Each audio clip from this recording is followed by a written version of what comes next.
Welcome, members.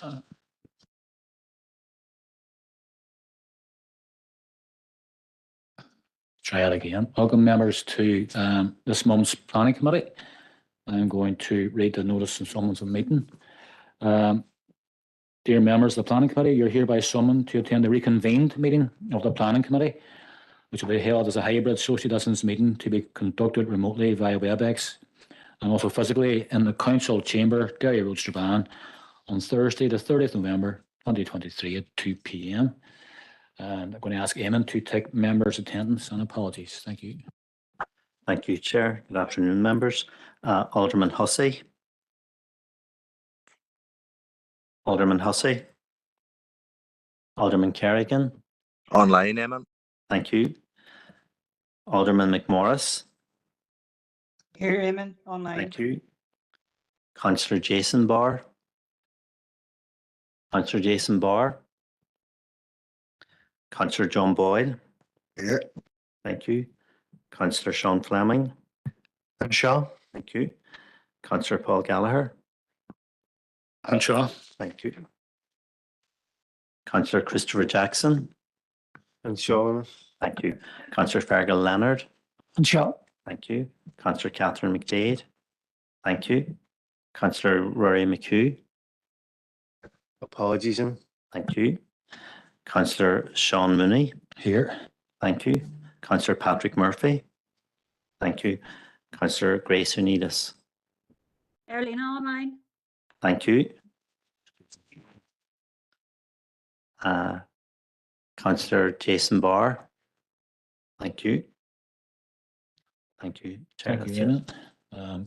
Item number 3, broadcasting statement for the hybrid meeting. I'll read this out now. I'd like to remind everyone present at this meeting in the chamber or in attendance remotely that this meeting will be broadcast live to the internet and will be capable of repeated viewing. This broadcast may be terminated or suspended in accordance with our protocol. Due to your attendance at this meeting, you are consenting to being filmed and to the use and storage of those images for broadcasting or training purposes and for the purpose of keeping historical records and making those records available to the public. Members and approved speakers are reminded to only have their mics and cameras on while speaking at the meeting and to use the chat facility to highlight a request to speak. A copy of the council privacy notice may be found on the council website. Item number 4, declaration of members' interests. I can take any now or at the appropriate time, members.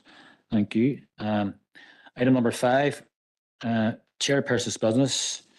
I've only got 2 items here, members, and they're quite brief. Just number 1 is, you'll be aware of the late item that came in yesterday. It's the photograph of the annotations. And secondly, just to remind you of today's running order. So it's number 1, number 3, number 5, number 6, number 2, and finally number 4. So moving on, item number 6, and that's matters arising from the open minutes of the planning committee meeting held on Wednesday, the 8th of November 2023. Any matters arising? None. Moving swiftly on, number 7, matters arising from the open minutes of the reconvened planning committee meeting held on Thursday, the 9th of November 2023. Any matters arising? None. Okay, members. So, members, moving on now, item number 8, and that's us into the planning applications list with recommendations for decision. The first application is item number 1, LA 11 2022 0729/F. It's a recommendation to approve. And that's a proposal re an industrial unit in Strabane. Rosie, when you take that, so go ahead, Rosie. Thank you. Thank you, Chair. Good afternoon, members. Item 1, LA 11 2022 0729/F is a proposal for an industrial unit, Class B3 General Industrial, to comprise manufacturing area, training areas, meeting rooms, ancillary spaces, office, staff canteen, including provision of landscaping, car parking and all associated site works on lands located within the Invest NI Strabane Business Park to the east of Melmount Road and south of Unit 1 Strabane Business Park, Melmount Road, Strabane. The recommendation is to approve, and the application is before members this afternoon as this is an application for major development. This slide just shows the business park itself which extends, if you can see the cursor there, comes around, and we have a number of established businesses now within the business park. There's Dragon Brand Foods here at the entrance.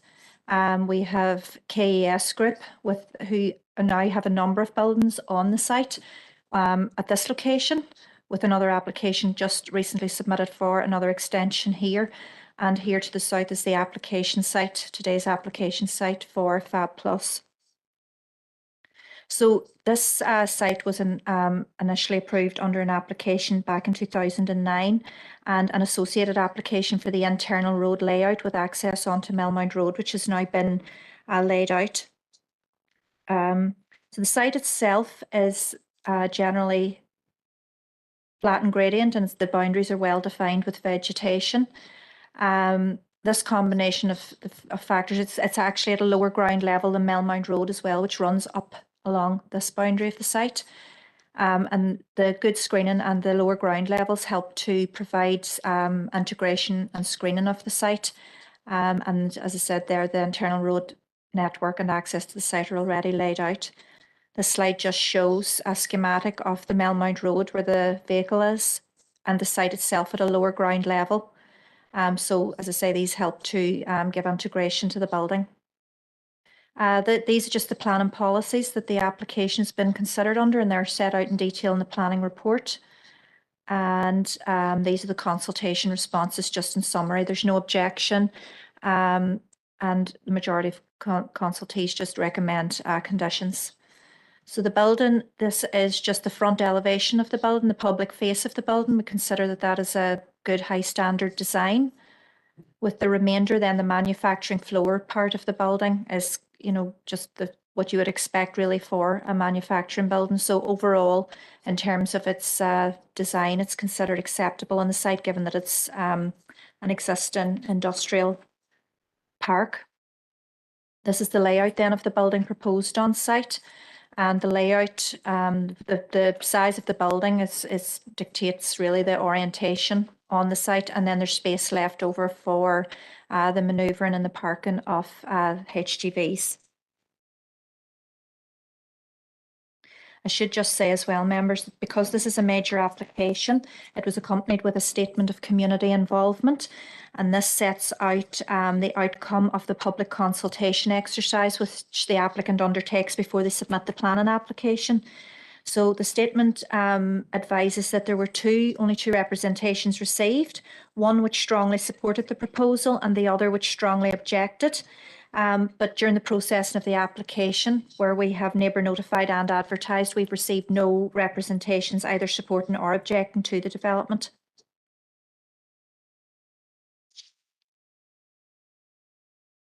So the first policy here that we've given consideration to is policy PED 5 of PPS 4, which relates to major development in the countryside. And you'll see it's well detailed in the planning report there, but the first criteria of that policy that we've had to consider is whether or not the development proposed brings a long-term sustainable economic benefits. So Fab Plus have been established for 35 years. They export to the UK and Europe. They already have a location within Strabane in the Orchard Road Industrial Estate. And under this proposal, they're offering employment to 50 people on a full and part-time basis. And the project represents a significant investment of 7.1 million in the Strabane area. So considering these factors, we would consider that this indicates a commitment to the long-term sustainable economic benefits to Strabane. Another requirement is to consider availability of alternative sites. But given that this site is within an established business park, we don't consider there's any requirement to consider alternative sites. And the environmental and traffic impacts will be considered later in the presentation.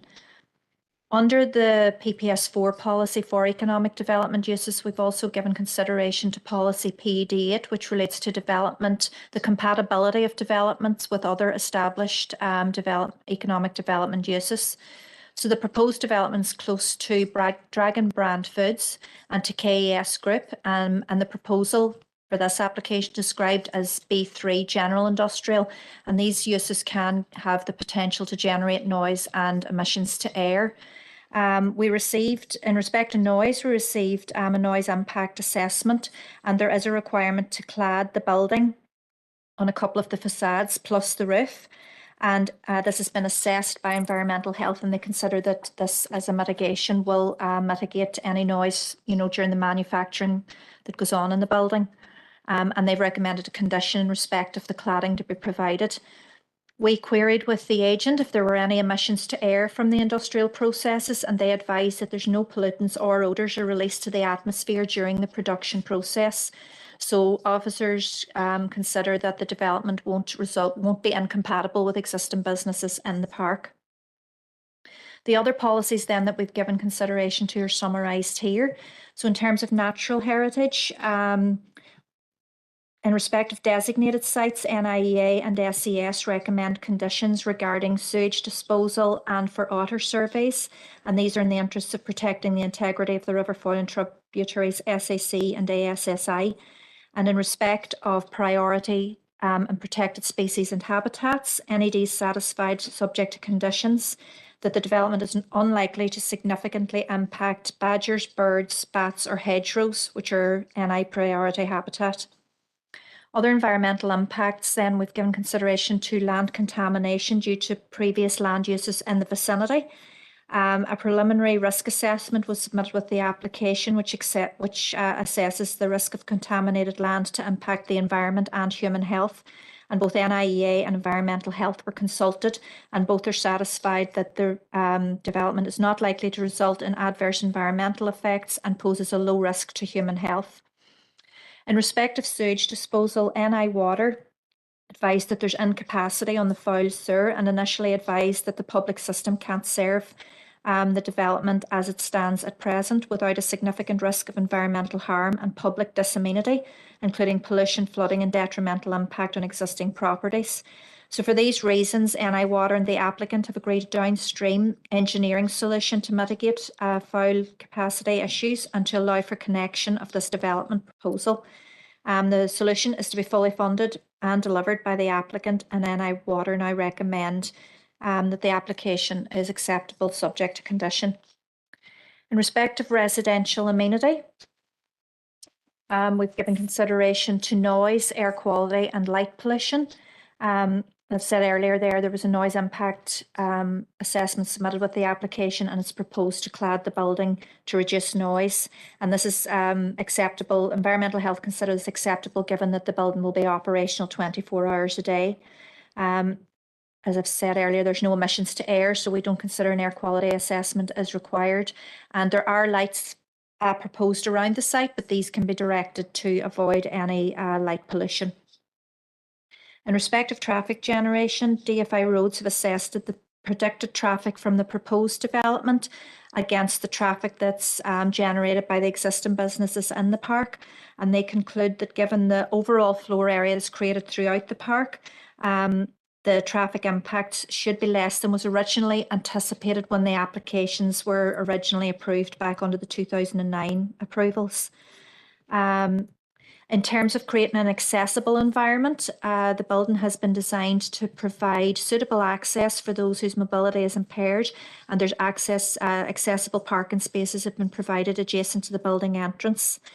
Vehicular access onto the Melmount Road, and this is a protected route. And DFI Roads have advised that the business park is private. Its roads and footways are not adopted by DFI Roads and are controlled and managed by Invest NI, and the layout at present is generally acceptable. In terms of parking, there's 52 parking spaces proposed for cars and 9 for HGVs. Given the floor area of the building, there is a parking requirement under our standards for 207 parking spaces and 13 HGVs. So this would appear to be a significant under provision. However, given the number of employees, the working patterns, the proposed location of the site, that cycle parking is provided and it's proximate to public transport routes, we're satisfied that the parking provision is adequate. And furthermore, a reduced level of parking may encourage a shift away from the use of the private car. We've considered flood risk and drainage, and given the size of the site, a drainage assessment was submitted. And this demonstrates that Discharge consent has been granted by DFI Rivers to a water course to the east of the site, and DFI Rivers are satisfied with the drainage assessment. So officers are satisfied that the drainage assessment demonstrates adequate measures will be put in place to effectively mitigate the flood risk to the proposed development or any from the development elsewhere. So the application, members, on balance is considered acceptable, subject to the conditions set out in the planning report. Thank you. Thank you, Rosemary. I'm going to invite Tom Stokes and Robin Nichol, who are the agents for the applicant, to come on and address the committee. Tom, Robin, you have 5 minutes from now, so go ahead there. Thank you. Thanks, Chair. Chairman, members, I would like to thank you for the opportunity to address the committee this afternoon. I'm joined today by Tom Stokes, TSA Planning, and Andrew Coulter, ACA Architecture, and we're available to answer any questions you may have. I do not want to take up too much of your time, so I'll keep this short. Further to the comprehensive overview of the proposal presented by your officer, we felt that it would be good to highlight a few key points from our side for this exciting proposal at Strabane Business Park. Fab Plus Limited are a locally owned family-run business specialising in the supply of bespoke prefabricated pipework for the fire sprinkler and mechanical industries. The business has grown from its sole trader origins in 1986 to be the market-leading and highly respected business that exists today. The proposal seeks to expand upon the existing Fab Plus Limited premises located at Orchard Road Industrial Estate and will make a positive contribution to the local economy and deliver much-needed investment to the area. As the officer has already stated, all statutory consultees have responded with no objection, subject to conditions. We are really excited about this 7.1 million investment for Strabane. The scheme will support approximately 25 construction jobs and apprenticeships for the duration of the build, with the economic impact set to positively benefit suppliers and subcontractors in the local area. And once operational, as the officer has said, the scheme will deliver approximately 50 local full-time, part-time jobs. We would like to thank your officers, stakeholders and consultees for their time and effort in processing this application diligently, and we would respectfully ask members to endorse the officer recommendation. Thank you for your time, and we're here to answer any questions you may have. Okay, Robin, thank you very much. I'm going to pass over to members now. See if any members have any questions for Robin or Tom. No questions for yourselves, Robin, so I'm going to move on to questions for the officer now. So members, any questions for Rosemary? No questions for officers only. So members, there's an application. Councillor Gallagher, go ahead. Thank you, Chair Linton. I thank you for the report and the presentation, and I think that my overview of this is long awaited. We've been crying for years for this site to get occupied, and we see congratulations as well for the expansion. So I'm happy, Chair, to propose the officer's recommendation. Thank you, Chair. Thank you, Councillor Gallagher. Councillor Barr. Thank you, Chair, and quite content to second Councillor Gallagher's proposal. As Councillor Gallagher rightly said, it's a great news story, especially for this business park that has been, especially this section of the business park has been lying empty now for quite a considerable amount of years. So it's great now that this will be utilised for the benefit of Strabane and also creating 50 hopefully local jobs, which is now a fantastic news story. So as I say, quite content to second. Thank you. Thank you, Councillor Barr. Members, we have a proposal and it's been seconded to accept the officer's recommendation. So, Eamon, can you take it to the vote, please? Thank you. Thank you, Chair. So this is a proposal to accept the recommendation for LA 11 2022 0729F. Alderman Hussey. Alderman Kerrigan. Or Eamon. Thank you. Alderman McMorris. Or Eamon. Thank you. Councillor Jason Barr. Thank you. Councillor Boyle. Or. Thank you. Councillor Fleming. Tam. Thank you. Councillor Gallagher. Or. Thank you. Councillor Jackson. Or. Thank you. Councillor Leonard. Or. Thank you. Councillor McDade. Or. Thank you. We have an apology from Councillor McHugh. Councillor Mooney. For. Thank you. Councillor Murphy. Thank you. And Councillor Enidis. For. Thank you. It's unanimous. Thank you, members. And thank you, Eamon. That's unanimous. Thank you to Tom and to Robin as well. Okay, thanks for attending today. Okay, members, the next item on our list is item number 3, and that's an application LA11 2022-0820, recommendation to refuse for proposed site for dwelling and garage at 49 Mahangara Road, Mullinbreen, Cleator, County Tyrone. Laura's going to take that. Thank you, Laura. Good afternoon, members.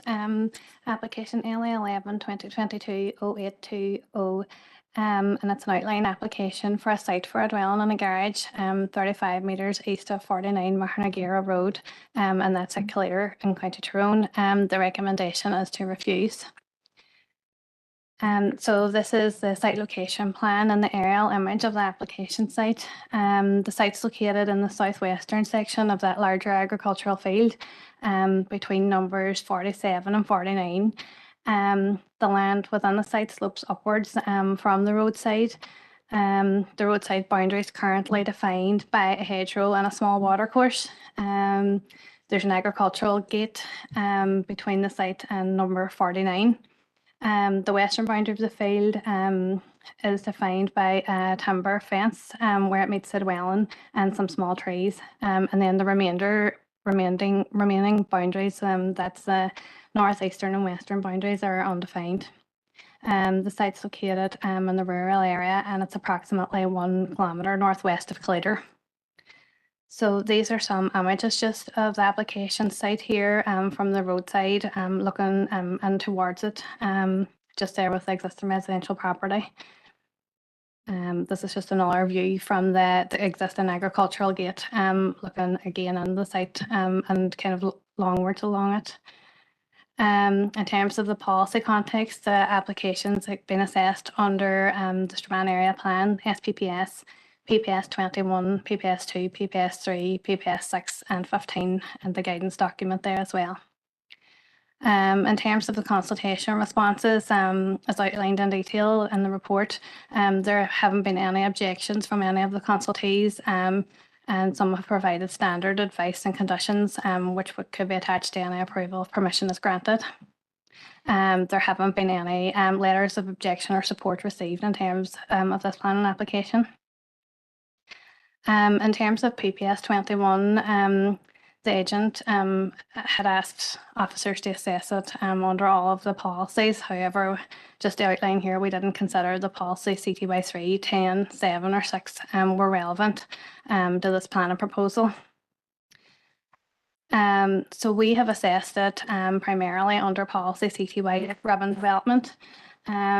So this policy states that planning permission will be refused for a building which creates or adds to a ribbon of development. However, it permits an exception of a small gap site with sufficient only to accommodate a maximum of 2 houses within a substantial and continuously built up frontage. So as you can see here from the aerial image, a new dwelling on the site would add to an existing ribbon of 4 buildings along this section of the road. And in that case, then it therefore gauges the exception of for the development of a small gap site as outlined by policy CTY 8. However, officers consider that the gap isn't within a substantially and continuously built up frontage. Whilst there are 4 dwellings there along this part of the road, there is no dwelling to the immediate west of the site. It's just the remaining section of the agricultural field. Officers considered that the remainder of the field provides a break between the existing development here and the other development further on down the road to the east of the site. So therefore, it's not considered to be a gap within a built-up frontage in the absence of the buildings there to the immediate east. The actual field in itself provides an important visual break between the development to the west and the development to the east, and therefore development of the site would merge these 2 developments to get these existing development together, resulting in a material change of the appearance and the character of the area. and therefore in that instance the proposal is considered contrary to policy CTY 8, as it would add to a ribbon of development and a build-up of development. So we also considered this policy potentially under policy CTY 2A, which is new developments in existing clusters. This policy has 6 criteria and it requires that all of those criteria are met. However, officers have assessed it and considered that the proposal fails in 3 of those criteria. Again, this is outlined in detail in the report. In terms of the first 2 points there, that the development lies outside a farm, consists of 4 more buildings, and it appears as a visual entity in the landscape, we're content that those are met. However, the cluster isn't associated with a focal point, such as a social or community building or facility, and it's not located at a crossroads. And the site doesn't provide a suitable degree of enclosure and isn't bounded on at least 2 sides with other development. So that point of policy CTY 2A is not met. In terms of point 5, the site's only bounded on one side by the development in the cluster. It would extend the existing ribbon of development which exists there, and therefore, as outlined under policy CTY 8, it would result in a change in the character and appearance of the area, which officers considered would have an adverse impact. And then in terms of part 6 of policy CTY 2A, we wouldn't consider that development in the site would have an adverse impact on amenity, so that point would be met. However, overall, the proposal doesn't comply with this policy in that it doesn't meet all of those criteria.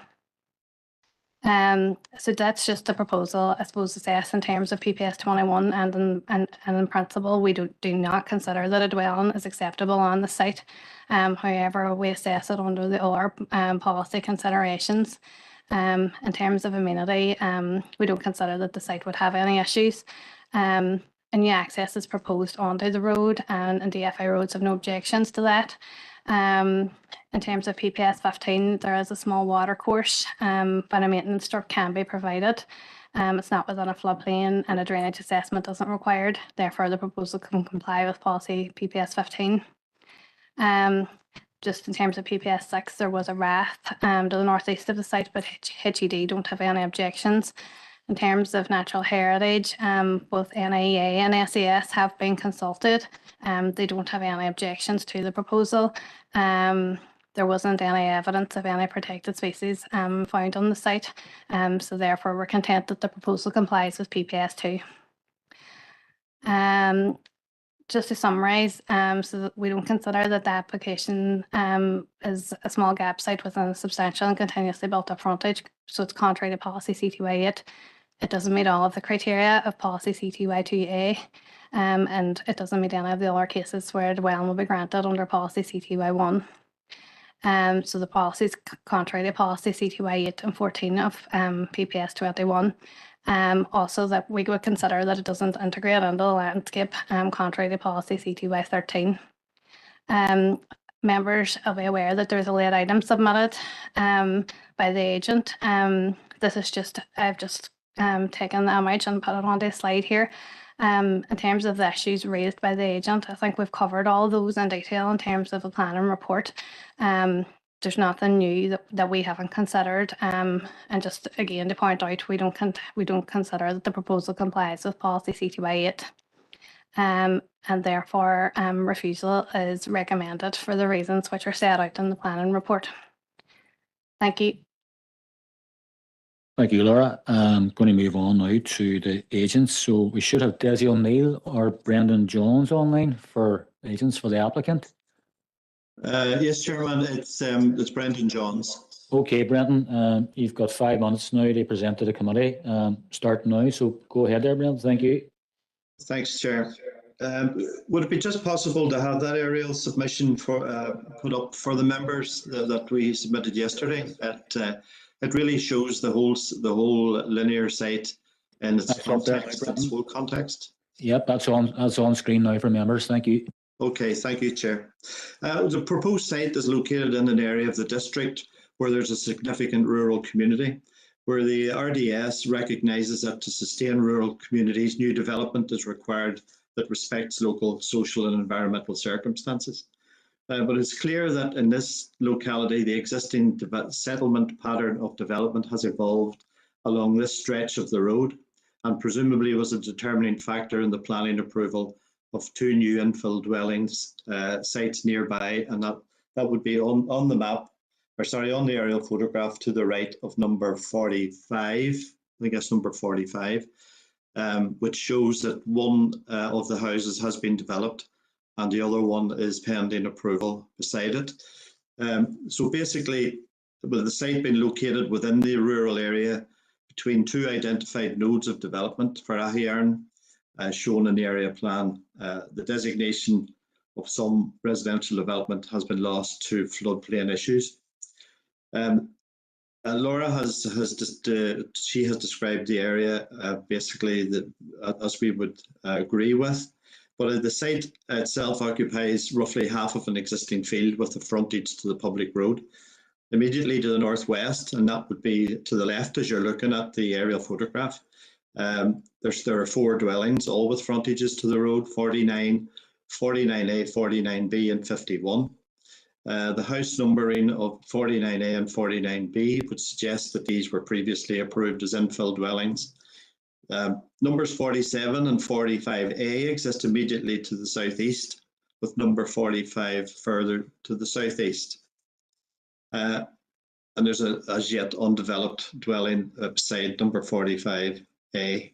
So basically what we have is 4 existing dwellings immediately to the northwest, and 2 existing and 1 committed to the southeast of this gap site. So clearly from planning history, 2 pairs of infill dwellings have received planning approval along the stretch of the road, 3 of which are now built. In terms of the planning policy, we would like to have this application considered under CTY 8. The proposal falls to be, we consider the proposal falls to be considered under CTY 8, but as an exception to ribbon development. The first test is to consider the proposal is within a small gap site sufficient to accommodate up to a maximum of 2 dwellings within a substantial and continuously built up frontage. And that substantial and continuously built up frontage is defined as a line of 3 or more buildings along a road frontage without accompanying development to the rear. In this case, the gap site lies between 7 dwellings, all within substantial and continuous road frontages with no accompanying development to the rear. So we would submit that it meets the first test. The second test is that the gap site should respect the existing development pattern along the frontage in terms of size, scale, siting and plot size. The policy uses the word respect the existing development pattern and not replicate exactly what's on the ground. And as the gap site is small enough to accommodate 2 dwellings, it can be seen from the submitted location plan and aerial photograph that this proposal would respect the size, scale and plot size of existing sites along the road. And any dwellings would have the same building line as the existing dwellings. The planners have also suggested that this remaining gap in an extensive frontage of development could be considered as a visual break in the developed appearance of the locality. However, it is quite clear that due to no significant natural vegetation in the locality, and particularly around the site, all the existing and proposed dwellings will have a visual connection. So clearly there is no visual break. As previously mentioned, the rural character in this area has long since gone due to previous planning decisions. In terms of rural character, again, we would contend that with the existing line of houses along the stretch of the road and with another valid approval not yet built, the rural character of this area is long gone, with an existing suburban style built up dwellings already existing. We would contend that the infilling of this gap site will not further erode the visual appearance or character of the locality. Excuse me, Mr. Jones, your 5 minutes is now up.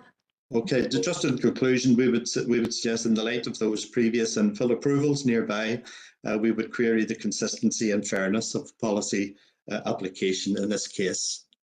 Thank you, Chair. Okay, Mr. Jones, thank you for your presentation. I'm going to just pass the members to see if they have any questions for you.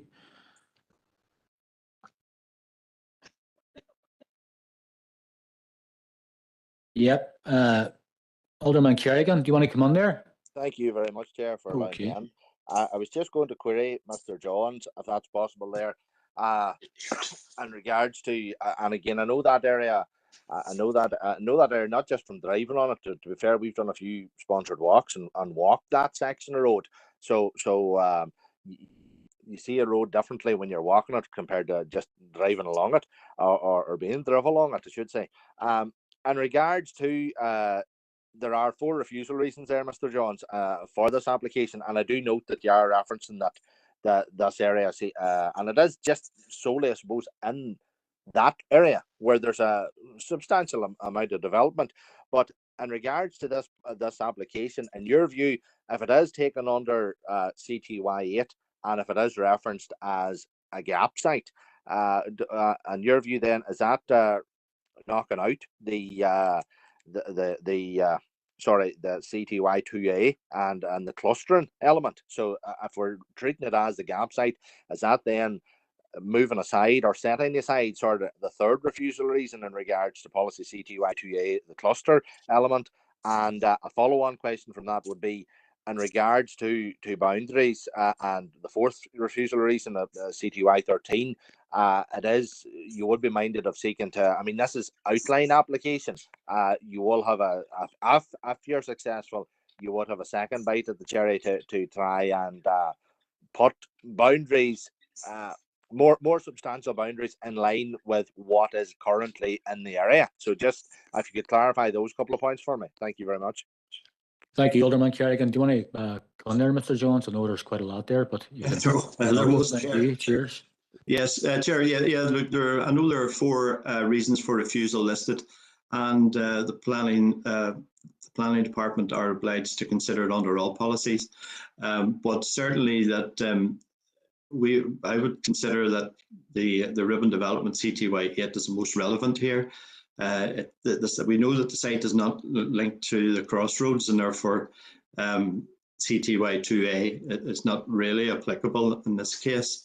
So we would suggest that if the members were agreeable to the fact that it's an infill site, then I would suggest that all the reasons for refusal would not follow.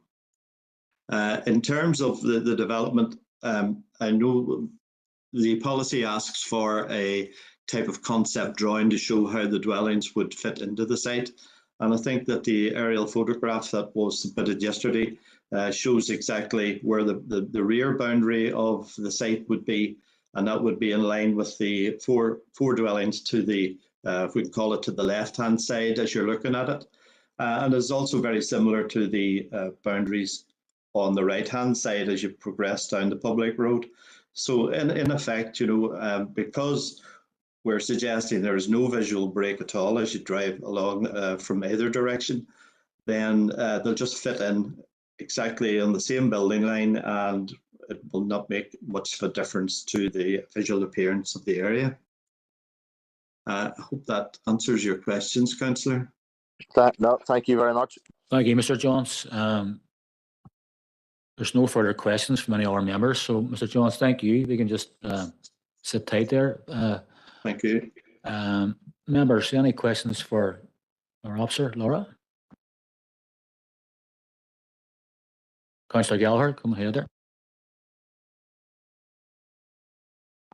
Thank you. I did see the issues around the gap site, and when I look at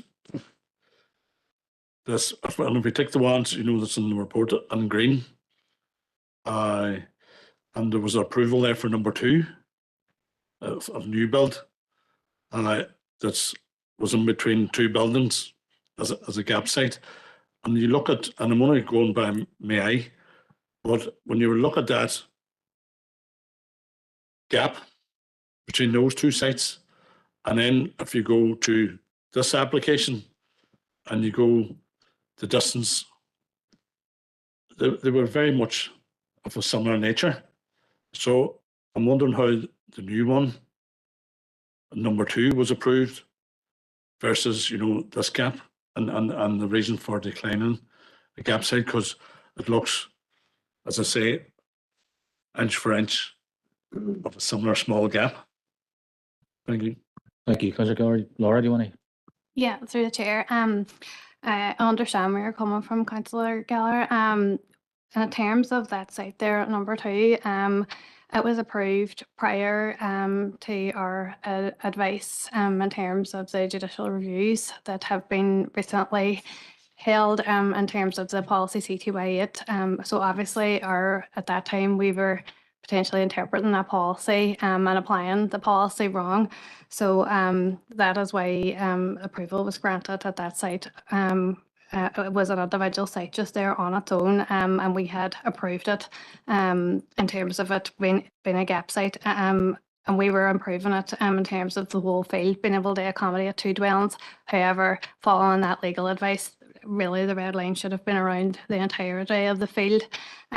So that's the difference, I suppose, in terms of why we're in the position we are now with this application site. We've since receiving that advice, we've been applying the policy in terms of how that advice has told us to, basically. So that's why there's a difference. Happy enough, Councillor Gallagher? Happy with the reply, yeah. Okay, thank you. Any other members wish to come on? Alderman Kerrigan, come on ahead there. Sorry, just getting a wee bit of clarification there from Laura, because maybe I have just picked her up wrong there. Laura, in regards to your answer, and apologise if I've misconstrued you here, were you kind of making reference there as the application that's before us today is effectively, we'll just say, half of this field that is the gap between the 4 dwellings and then the line of other construction? Were you kind of making reference there that if that red line had been the full section of that field, that it could have been classified as a gap site to accommodate 2 houses, but because it's only one, it's only kind of covering half of it, it's not? Or have I just totally picked you up incorrect? Sorry, Laura. Yeah, through the chair. I suppose and that is probably correct in terms of that part of the policy. But normally for an infill dwelling, we would expect the red line to be around I suppose all of the sites. So on this application, there's only one section of the agricultural field. So there's no development on the other side of it. So we would have expected for an infill, we would expect it has to accommodate up to a maximum of 2 houses. So the gap would have to be basically, the red line would have had to been around where 2 houses could have potentially fitted. But this application is only for 1 dwelling. But we're assessing the application that's before us here now. So it's up to members how they want to interpret that. Thank you, Laura. Thank you, Laura. Have you anything further, Alderman Kerrigan, on that? Not on that at this present. No. All right. Councillor Boyle, next. Thank you. Thanks, Chair. Well, I suppose it's not unrelated to the question you got from Alderman Kerrigan. Figure 4 and under figure 4, obviously you've listed there the full applications, the outline applications. My memory isn't the best, but I think I recognise some of these as applications that might have come in front of this committee. If that is the case, not saying I'm right at this point, I'm sure you'll remember. How many of those were approved by this committee? But what was the nature of the recommendation when that happened, or if that happened? Thank you, Councillor Boyd. Yes, I'm not exactly sure which ones were committee applications, but I can check that here now if you want me to.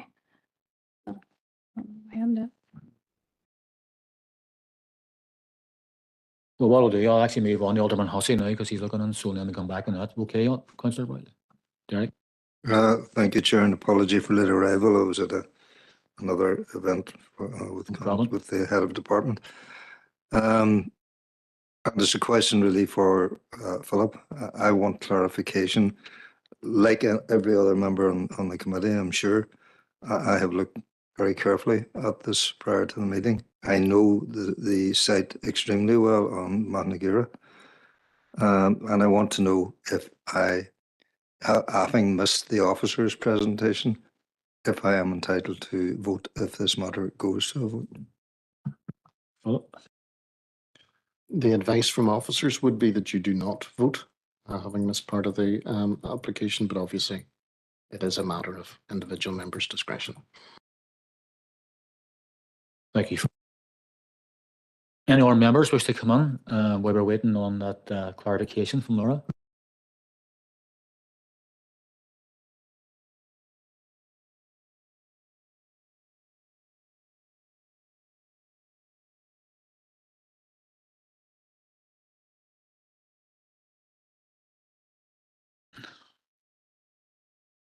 Just wait for a moment now, members.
We're just waiting on one here, just the system's a wee bit slow, but I can go through the rest of them. Number 5 there was a delegated application, but it was approved under a different policy, CTY 6. Number 4 was a committee overturn. So that was approved by yourselves. Number 3 is a current planning application which hasn't been decided yet. And number 2 was a delegated approval. And the number 1, which refers to those 2 sites, is also a delegated approval. So Can you just check for the policies for 2 and 1, please, with minutes? Thank you, Laura. 2 and 1, I'm not sure. The CTY 8 for the Go ahead, Councillor Boyle. Well, it's interesting, isn't it? So only one of these actually that we're looking at that was approved, outline or full, was actually an overturn of a recommendation for this committee at one time. That's what we're saying. Yeah, that's grand. Okay, members, there's nobody else looking to come on for any questions, so I'll go to the floor now, members. You have a recommendation there as to refuse the application that's before you. There's 4 refusal reasons. So when I put it to members. Alderman Kerrigan, do you want to come on there? I'll pass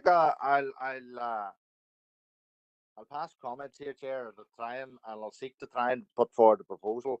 In regards to the 4 refusal reasons, and I do see where Laura's coming from, and I do note, even with interest, the comments Councillor Boyle or the answer to the question that Councillor Boyle has had. In regards to first refusal reason, CTY 1, PPS 21, no overriding reasons for this development essential in the rural location. All right, the right page if I had. It's the ban area plan. He's going to look to overturn. 123.2.1, the rural remainder. I do feel impacts in regards to that. And again, in regards to the second refusal reason, sorry, these have changed the order. Sorry. The second refusal reason is in regards to CTY 2A and regards to the cluster and the focal point. but I would be minded that this does qualify under the third refusal reason here, the CTY 8, the small gap site along the Mahanagear Road. So I do feel that it does qualify under the small gap site. As we see the size of the sites along that section of road, yes, immediately the 4 dwellings. I'm looking at the map here, or on the image here to the left, as our smaller road frontage, admittedly, but when we're going to the right hand side and we see the first dwelling that's been constructed and the additional site there, I feel that the gap site is an appropriate size. So I do feel that it does qualify as the gap site under CTY 8. I feel then under CTY 2A that the clustering element and the focal point is not required, because it does come through under the gap site under urban development. And again, under CTY 13, the site lacks the long established natural boundaries. I don't feel that is something that's in this area in particular, but as it is outlined, I do feel that any conditions which are deemed appropriate could be placed by officers. So I'll put that forward as reasons to overturn the refusal reasons put forward by officers. Thank you very much, Chair. Thank you, Alderman Kerrigan. So that's a proposal to overturn the officer's recommendation. Okay. Councillor Gallagher? I would second that, Chair. Okay, thank you, Councillor Gallagher. Okay, members, we have a proposer and a seconder to overturn the officer's recommendation. Alderman Kerrigan has provided the reasons for the overturn, so I'm going to ask Eamon to go to the floor for a vote here. Thank you. Thank you, Chair. And this is application LA11 2022-0820 and O for outline. Alderman Hussey.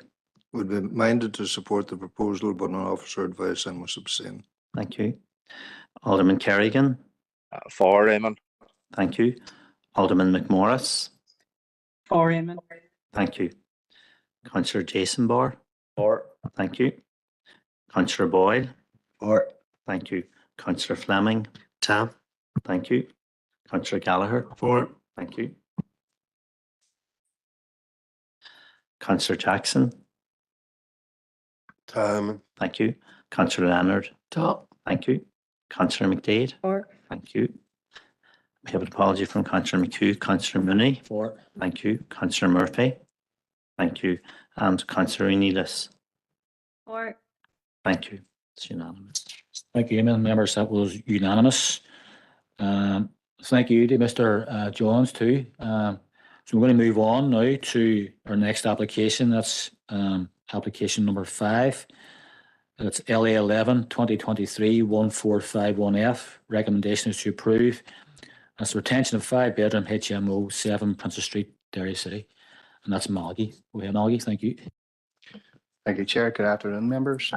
Item 5 is LA11 2023-1451. It's a full application for retention of 5-bedroom HMO located at 7 Princess Street, and the officer's recommendation is to approve. The application site is located within the central area of Derry as defined in the Derry Area Plan. It is also located within the Clarendon Street Conservation Area. The established character of the area is a mix of residential and other uses, and the adjacent streets include offices and public services. The application site is an existing mid-terrace property. It's a 3-story property with an enclosed yard to the rear and an existing small rear return. And the plans, this is a retention application, so that the site is laid out at ground floor. There's a living area and kitchen area with 1 bedroom at first floor, 2 bedrooms with bathroom areas, and at the third floor, 2 bedrooms. So the policy context in relation to this application is set out to the RDS, the SPPS, the Derry Area Plan, PPS 3, PPS 6, and there's a supplementary guidance within the Clarendon Street Conservation Area Design Guide. We have consulted a number of bodies in relation to the application. These include DFA Roads, Environmental Health, Historic Environment Division and NI Water. The detailed responses are contained within the case officer report. The FA Roads, in summary, have indicated that normally a development of this nature would require free parking spaces. And environmental health have no objections, and they have indicated and directed us towards standard informatives relating to HMOs. HAD are content subject to conditions, and NI Water have no objections. The application is before you today on the basis that there's more than 5 objections from more than 6 objections from separate properties. We've had 24 letters of objections from 12 households were received to the initial proposal. The initial proposal was for a 10-bedroom HMO, which would have been a retention of the existing property with an additional extension to the rear. During the process of the application, an amended scheme was submitted for our consideration, which removed the proposed rear return and reduced the number of bedrooms to a 5-bedroom HMO. As per statute requirements, we've re-notified all persons who made representations, and we've received a further 10 objections for the revised scheme. We've also received a 1 letter of support, which has been received from Ulster University. The issues raised are detailed in the case officer report, and our consideration of those are also detailed in the report. In summary, these include the neighbour notification process, parking, character, noise, antisocial behaviour, list of building concerns, waste and odour, sewage, property values, quality of life, biodiversity and density. And continued, there's other issues in relation to precedent and cumulative impact. The now removed 3-storey extension, impacts on adjacent properties at number 5 and 9, potential for backland development, HED comments, environmental health comments, access to the property, the HMO policy, and contrary to the local development plan 2032 and living places, unauthorized works, CCTV provision for resident safety, and planning history and impact on broadband. So, as you're aware from previous applications before you, that we don't have a dedicated HMO policy either within the current local plan, which is the Derry Area Plan 2011, nor is there a dedicated regional policy for HMO. We consider a number of factors across a number of policies, including impact on character, as considered under in the SPPS, and in relation to this case, also in relation to the Clarendon Street Conservation Area under PPS 6. Our view in relation to this application is the proposed conversion would result in a residential end use. The revised plans have removed the proposed re-extension, which we previously considered to be unacceptable under PPS 6 and the Clarendon Street Conservation Area Guide. There has been some works to the property. These are mainly in the form of external rendering on the front elevation. We find these to be acceptable in accordance with PPS 6 and the Conservation Area Guide. In terms of the land use character of the area, officers are of the opinion that in terms of loss of existing family accommodation, Princess Street is set within a residential area. Within an urban context, there have been 4 other HMOs approved at Princess Street, and there's also been apartments approved at Princess Street, and there is 1 office located within Princess Street also, where the view the majority of the remaining properties on the street are in single family occupation, and that is still the predominant land use within Princess Street, and therefore we're content that there's no significant change in character as a result of this proposed development, and there'll be no adverse impact on the surrounding residential character or the Clarendon Street Conservation Area as a result of the proposed HMO. In terms of parking provision, the main policy context is set out in the Derry Area Plan and Policy TR5. The current parking provision at this location is mainly on street along Princess Street. The actual site itself lies in a border area, so it's between the property itself is within the central area. The parking areas for Princess Street was lie within commercial core, so it's Zone A and Zone B of the Derry area plan. Within Zone A, there's no requirement for operational parking. Within Zone B, there's a allowance for a reduced standard. DFR roads have commented that free parking spaces would normally be required. As officers have also considered the parking standards that are required for a property of this nature. As such, council were determined it's important to note that DFR response does not mean that the free additional new spaces are required. And acknowledge that the same amount of parking spaces would be required if the property remained as a 4-bedroom terrace property. This is the case as an ability to increase a 4-bedroom house to a 5-bedroom house without any requirement for planning permission. As such, before taking account of TR5 policy provisions, which allows us to reduce standards, we're of the opinion that there actually is no requirement for additional parking given the nature of the proposal.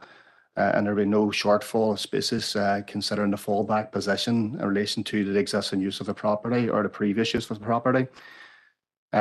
We've also taken into account the central location of the property. It is, as I say, within the central area. It's very close to the city centre. It's within walking distance of a lot of amenities, including bus centres, shopping centres, the city centre.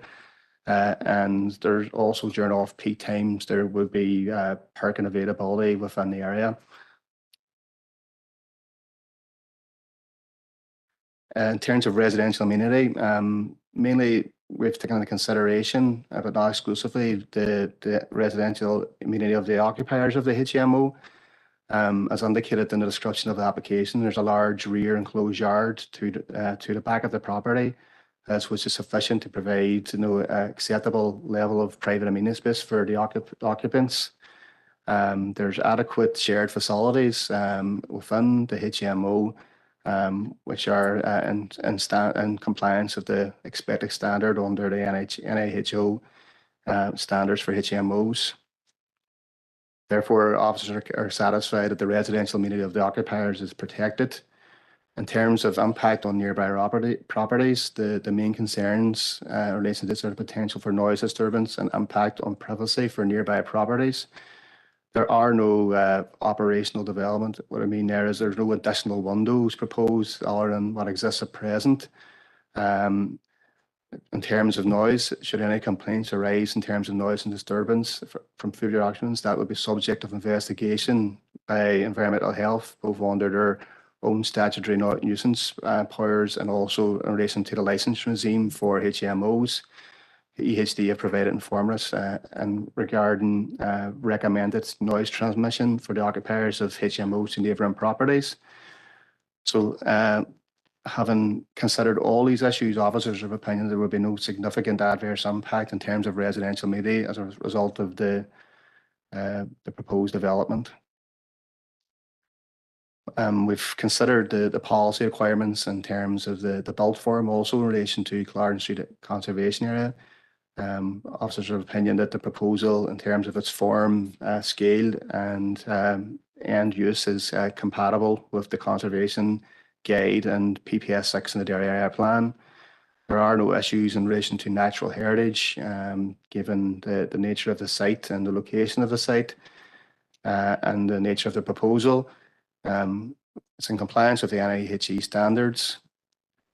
So in conclusion, and having considered all material considerations, including the relevant plan and policy and the consultation responses, as well as deferred party representations, officers have the opinion that the proposal is capable of approval and subject to the recommended condition. Thank you, Chair. Thank you, Malky. Next, members, we have an objector, I think, online. It's Tracy Ruffalo. I hope I pronounced that right, Tracy. Well, thank you very much. You've got 5 minutes to present to the committee, and your time starts now. So go ahead, Tracy. Thank you. Thank you, Chair, and good afternoon, committee members. Thank you for giving me the opportunity to speak. Whilst I'm in agreement, since the proposal has been changed not to include this 3-storey rear extension, that a lot of those initial objections are no longer valid, which I would agree with. There are some which we feel, and I'm speaking on behalf of a number of the residents in that street and adjoining streets, that still actually have merit and have not been fully considered. And I'd like to outline those if I may. So the fact that there's no HMO policy in the region allows you to say that the percentage of HMO versus single family use dwellings in that street is acceptable. However, I can tell you as a resident of that street, it is not. If you look at the proportion and the ratio of single family use dwellings versus HMOs and or apartments where there are multiple dwellers within what was originally supposed to be a single family unit, the ratio is colossal. And along with that, the nature of the transient residents that live in HMOs, particularly if this is going to be student accommodation, which highlights the fact that it will be transient residents with no connection to the area, and they won't be bothered about what happens because they'll be leaving shortly thereafter. When they've been in residence, the fact that there is a lot of antisocial behaviour, which the residents of the street, who have a lot of them have small children, have to deal with. And if you look at the police reports of recently, there has been a lot of antisocial behaviour within that street from residents of the already existing HMOs.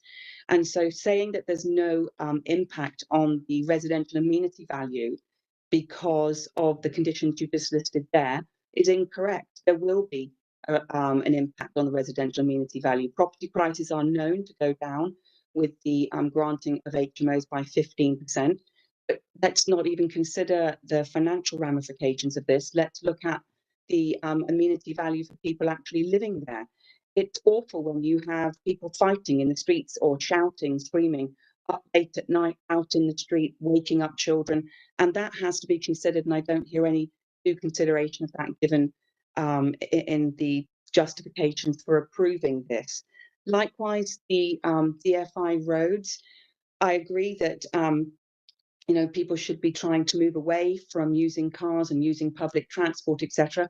But we don't agree as a group of residents that only 3 cars would be generated by this proposal, because this is a 5-bedroom HMO and 2 of those bedrooms are doubles, which means that possibly up to 8 residents could be living in that property. So to say that only 3 of them would be using a car is ridiculous.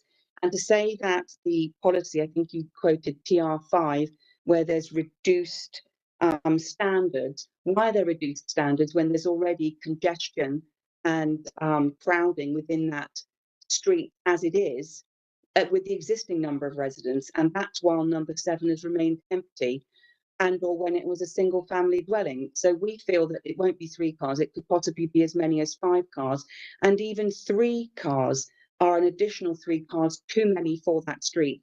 We'd like to see an impact assessment done on the actual parking, because again, there are lots of young children and the pavement in that area is quite convoluted. It's not continuous, it becomes very narrow. People have to step off to walk in the street in places, and already the traffic and the speed at which people drive down that road is dangerous. And we think that the additional problems created by additional cars parking and additional traffic on that road creates an actual hazard to the residents of that street. Also, you say about a noise impact assessment in your report that that will have been considered by the park bar, and also that that suitable arrangements will be made with the building to make sure that there is cladding or noise prevention from the inside. But what about from the smoking bar that they're proposing to the rear of the property? My property sits approximately 1.5 meters below the ground level, which means that it will be completely overlooked. All of my garden will be completely overlooked. And the park bar is much further away from my garden, as it is from number 7, than a smoking bar immediately adjacent to both of our gardens. And we don't feel that a noise impact assessment has been generated that looks at that. It's no good saying that the park bar noise assessment carries, because it doesn't. It's much further away and doesn't have the impact on the adjoining properties that this smoking area from number 7 would have. Sorry, excuse me, Ms. Revelo, but your 5 minutes is now up. Okay, thank you. Thank you for giving me the opportunity to voice my concerns. Okay, thank you, Tracy. I'm going to just refer to members now if they've received any questions for you. Just want to hold on there. Members, any questions for Ms. Ruffalo?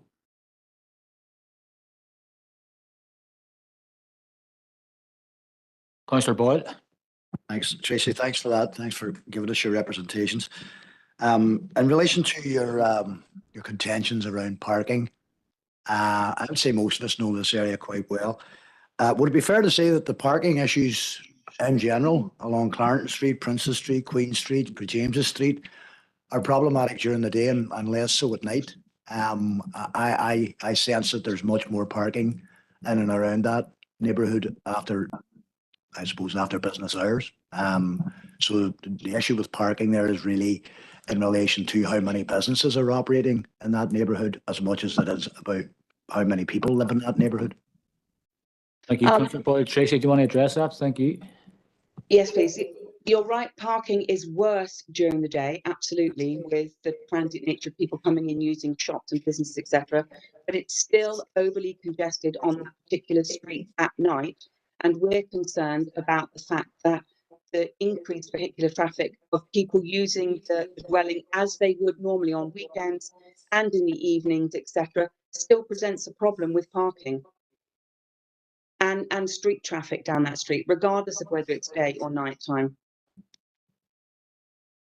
Okay, thank you, Tracy, for that. Members, any other members for questions? No. Thank you, Ms. Ruffalo. There's no more questions at the moment now, but if you just want to stay online until the application has been dealt with. Could I make one more point, Chairman? I'm going to move on now. Actually, I've just finished there now. But thank you for your presentation, and I'm going to move on now. Quite two questions for the officers. Thank you, Ms. Ruffalo. Members, any questions for Maggie? Councillor Boyle, go ahead. Just on a matter of clarity, Chair, obviously there was a previous application, as we all know, that had an extension proposed out the back, and that's been withdrawn. And there were 24 objections to that. This has now dropped from 24 to 10, isn't that correct? So it's gone down 14. Well, thank you, Chair, for the chair. The original objections, we would still consider those. I know although some of them were specific to the actual extension to the rear link. No. So as our previous speaker indicated, some of the original objections still stand because they weren't only in relation to the extension link. No. So yes, it's probably there's still more than 10 objections, I would say, to the application, but we had 10 further comments after the revision.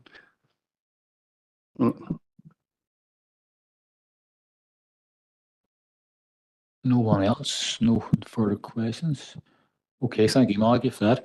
Okay, members, there is an application before you with a recommendation to approve. So I'm going to put it before you now. There's no agent here, so go ahead.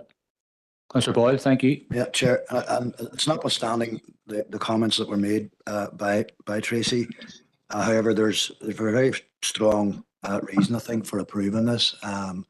I am somewhat comforted by the fact that the university have, again, similar to previous HMOs that we've seen, arranged that they will have some degree of control over who lives in the house and obviously the behaviour of the students, because it is, as in our pack, proposed for our students. So I'm going to recommend we approve it, Chair. In relation to parking in that neighbourhood, and that's the reason I asked the question, is parking's always going to be a problem in the city centre. We all know that and we understand that. I mean, during the day, you can only park for an hour and most of the streets are in there, and then you've got to move on. That's just the way it is in the city centre, unfortunately. And I am, as I said, I know that there's plenty of parking at night time all the way along the nearby streets. So, and it's entirely possible. I don't know how wealthy students are these days. I honestly don't. But I don't know how many students have cars and don't have cars, and how many drive. Maybe that's not a material consideration, but this is very much fixed for the university. And one of the problems we're going to face here as we go forward is that much and all as we might say, we would like to see the university itself build student accommodation on the lands that they possess. And I would hope that they do that. But there's always going to be a need for third parties to have student accommodation as well. Every other city that has a university experiences that as well. So we can't, on one hand, I suppose, ask for an expansion of the university and get up to numbers of 10,000 and then not actually have anywhere for students to live. So, we've got to balance it and be fair about it. So, Chair, I'm proposing we accept it. That's our recommendation. Thank you, Councillor Boyle. Councillor Jackson. Good Chair, and I'm more than content to second the proposal that's in front of us. As Councillor Boyle has outlined, there's a real need for student accommodation to be provided, and not only that, there's also a need for residential properties right across. There's a housing crisis, and see, when we've got properties that are sitting within our city centre that are lying derelict, I actually encourage and welcome applications that are coming forward that attempt to bring them back into use and provide accommodation. There's obvious pressures in relation to parking, and I do feel that they've been considered, given the proximity and the fact that this is the location of this application. There's genuine reasons for a less a reduced standard in relation to parking requirements, because if we weren't to introduce that reduced standard, we would have our entire city centre derelict. There would be no applications in our city centre, and that's not the vision. That's not going to be that's not going to be productive in any way in terms of revitalising our city centre and breathing new life in, and certainly won't accommodate and facilitate the accommodation that we desperately need in relation to the university. So considering everything and considering the views of the objections, I am swayed to support the applications in front of us, and I'm happy to second it. Thanks, Chair. Thank you, Councillor Jackson. Okay, members, we have the application to approve, which has been proposed by Councillor Boyle, seconded by Councillor Jackson. So, Eamon, would you take out the vote, please? Thank you. Thank you, Chair. And this is application LA11 2023 1451F. And the recommendation is to approve. Alderman Hussey. For. Thank you. Alderman Kerrigan. For, Eamon. Thank you. Alderman McMorris. Alderman McMorris. Councillor Jason Barr. Thank you. Councillor John Boyle. For. Thank you. Councillor Fleming. Ta. Thank you. Councillor Gallagher. For. Thank you. Councillor Jackson. Thank you. Councillor Leonard. Thank you. Councillor McDade. Thank you. An apology from Councillor McHugh. Councillor Mooney. For. Thank you. Councillor Murphy. Thank you. And Councillor Unidis. Thank you. It's unanimous. Thank you, Eamon. Members, that is unanimous again. Ms. Riplow, thank you for coming to the committee today and presenting to the committee. But that's the decision of the committee today, Emily. So thank you for giving me the opportunity to speak. You're welcome. Thank you. Bye-bye. Okay, members, next application is application number 6, LA11 2022 0855F, recommendation to approve, and that's the retention of change of use from house and single family use to house and multiple occupation, 25 Argyle Terrace, Rosemount, Derry, and that is Malachy. Go ahead, Malachy. Yep, thank you, Chair. Item 6, LA11 2022 0855 is a full application for retention of change of use to a house and multiple occupancy at 25 Argyle Street, Derry, and the recommendation is to approve. The application site is an existing two-storey property, mid-terrace property located in Argyle Terrace. which is a predominantly residential area. The property itself, there's no physical alterations proposed in the retention. So the change of use is as per the previous use as a single family occupied dwelling. Just a photograph of the front elevation of the property to give an idea of the location and the character of the area. The property as it stands as a retention, so there's bedrooms on, there's a bedroom on the ground floor with a sitting area and kitchen. Then at first floor there are 3 bedrooms, so it's a 4-bedroom HMO, and there's a small yard area to the back which is characteristic of this terraced area. The policy context is set out before you, and also from the report, including the SPPS, the Dairy Area Plan, PPS free. In terms of representations, there have been 15 objections from 10 individual people, which is 6 addresses to the proposal. There's 2 main issues raised in the objections: that the proposal will lead to substantial increase in disturbances, street noise, late night parties, and other forms of antisocial behaviour, and the associated issues in relation to antisocial behaviour and impacts on existing residents, in particular children, in terms of sleeping. And the second issue is in relation to parking problems in the area and the impact of the proposal on the area. In terms of the application, we consulted 2 bodies in relation to the application: DFA Roads and Environmental Health. DFA Roads have indicated that a parking requirement for a development of this nature would normally be 2 parking spaces. They're indicating that they would rely on street parking. They had issues with the submitted parking survey in terms of the robustness of the parking survey as submitted by the applicant. But they've advised that parking will be a matter for planning officers to consider in their report. Environmental Health have no objections and have provided standard and formulas in relation to HMO standards and legislation. So as per the policy consideration, we've looked at a number of matters in relation to HMOs in terms of impact on character.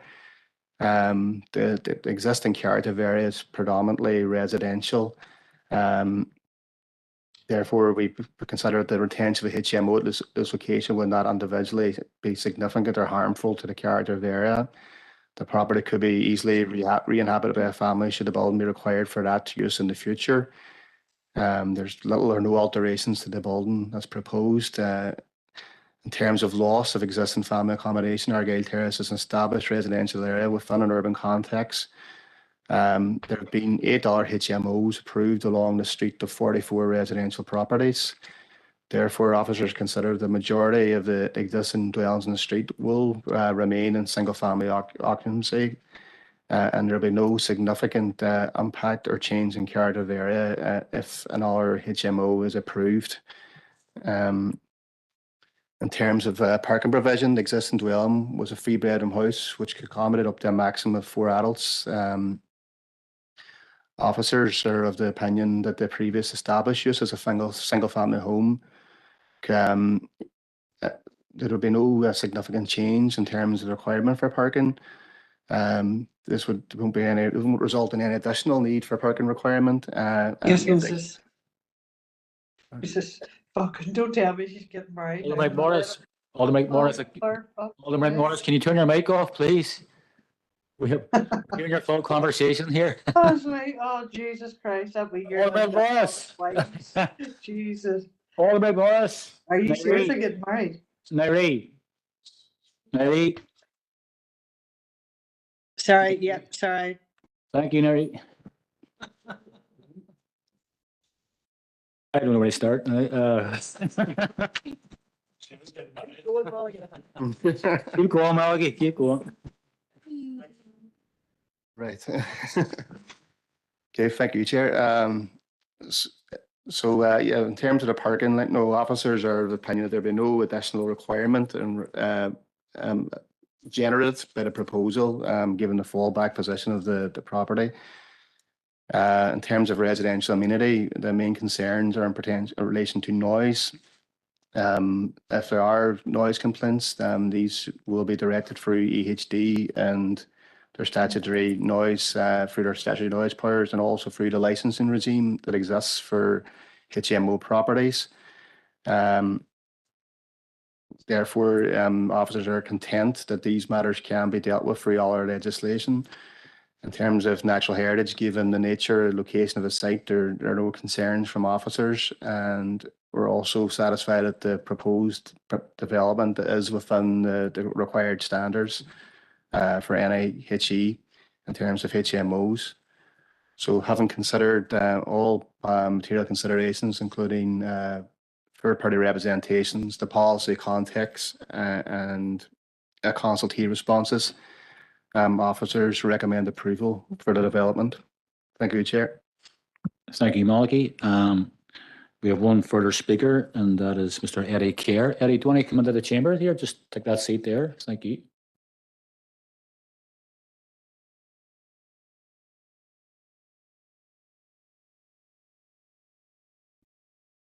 Just as a caution, many members online or anybody online, could they just check and get their mics? Just thank you.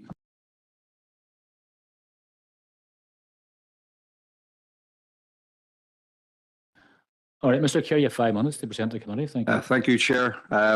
Sorry. Glasses first. Thank you, members, for permission to address this meeting. I'd like to thank the Planning Office for their support throughout this lengthy and protracted application and their positive determination. I say lengthy and protracted because this application was validated in September last year and is currently in its 64th week in the planning system. I read somewhere in the planning charter that the turnaround target was 15 weeks. So as it says often in my school report, room for improvement. The main areas of concern were listed in the case officer's report by objectors, but I want to just clarify a few areas for the members. The dumping of waste and refuse in the Muse Lane, alleys and streets. Previously, I submitted to the Planning Office images to show that each property that the applicant owns or manages in the Rosamond area that shares a Muse Lane, which is all of them. He personally regularly power washes the Muse Lane from the bin collection point to one property below his property. His attitude is if the yard and the lane are clean, then the students are encouraged to maintain it or move on. Car parking issues highlighted in the Greater Rosamond area will surprise no one who's lived or worked or attempted to negotiate Park Avenue at peak times. DFI roads consider standard 2 parking spaces plus 25% visitor parking as appropriate. Well, it says 3. But the applicant has audited his tenants, 40 plus, are currently under a head leasing scheme with the university, and only 20 to 25% actually drive whilst in Derry, which equates to 1 car parking space per property. Noise and antisocial behaviour issues raised by objectors. I submitted a Freedom of Information request to the Environmental Health Department, and we listed 10 other properties which the applicant currently has under a head leasing scheme with the university. The properties are all maintained to high standards and fully licensed with necessary planning and building control approvals. I advised Environmental Health that the application made for 25 Argyll Terrace, which had received sufficient objections from others, and asked them to confirm if they had received any negative reports on this or any other of the listed properties in relation to late night noise, overspilling rubbish, or any other less than neighbourly behaviour. On the 17th of November this month, Alan Hare, Principal Environmental Health Officer, replied, and he says, "Dear Mr. Kerr, under your Freedom of Information request, I respond as follows. I can confirm that Derry City and Staban District Council have one record of complaint in relation to noise linked to renovation work at 25 Argyll Terrace.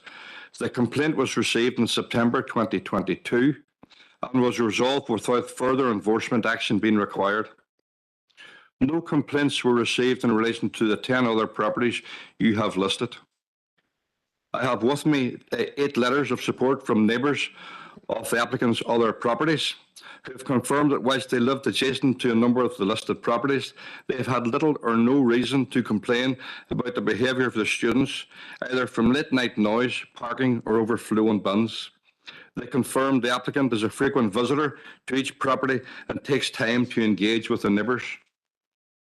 Finally, I am in possession of a letter of support from Gareth Kennedy, Head of Residential Services at the University of Ulster, who confirms that the university is currently leasing 94 rooms within the private rented sector close to McGee campus in a 3-year agreement in partnership with the applicant, Cullen Property Services, to facilitate the ongoing expansion of the McGee campus.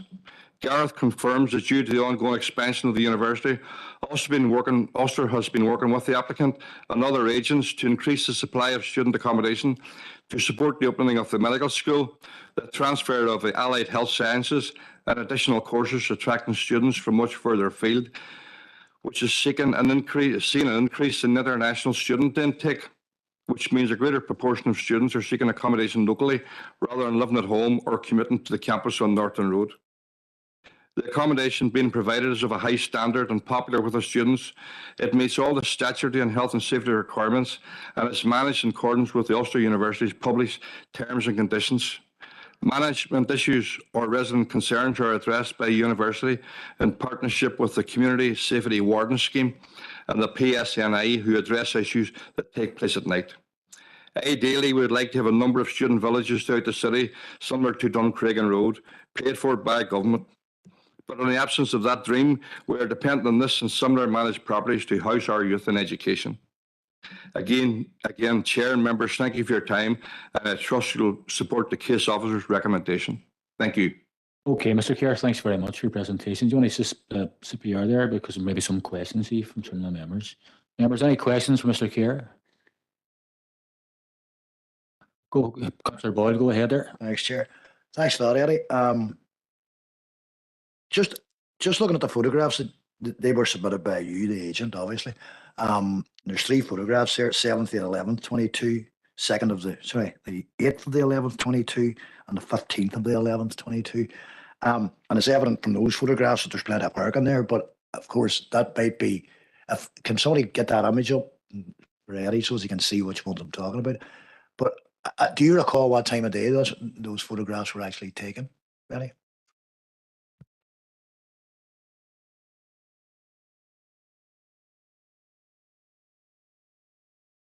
Sorry, Councillor Boyle, these in relation to the parking survey.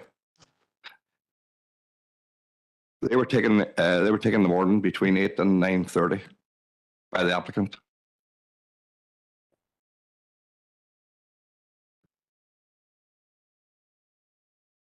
Sorry, Eddie, so that was between 8 and 9:30 in the morning? Yeah. If the photographs that you're referring to were part of the traffic survey, yes. Sorry, just to clarify, Councillor Boyle, those photographs you're referring to aren't on the presentation. Okay, thank you.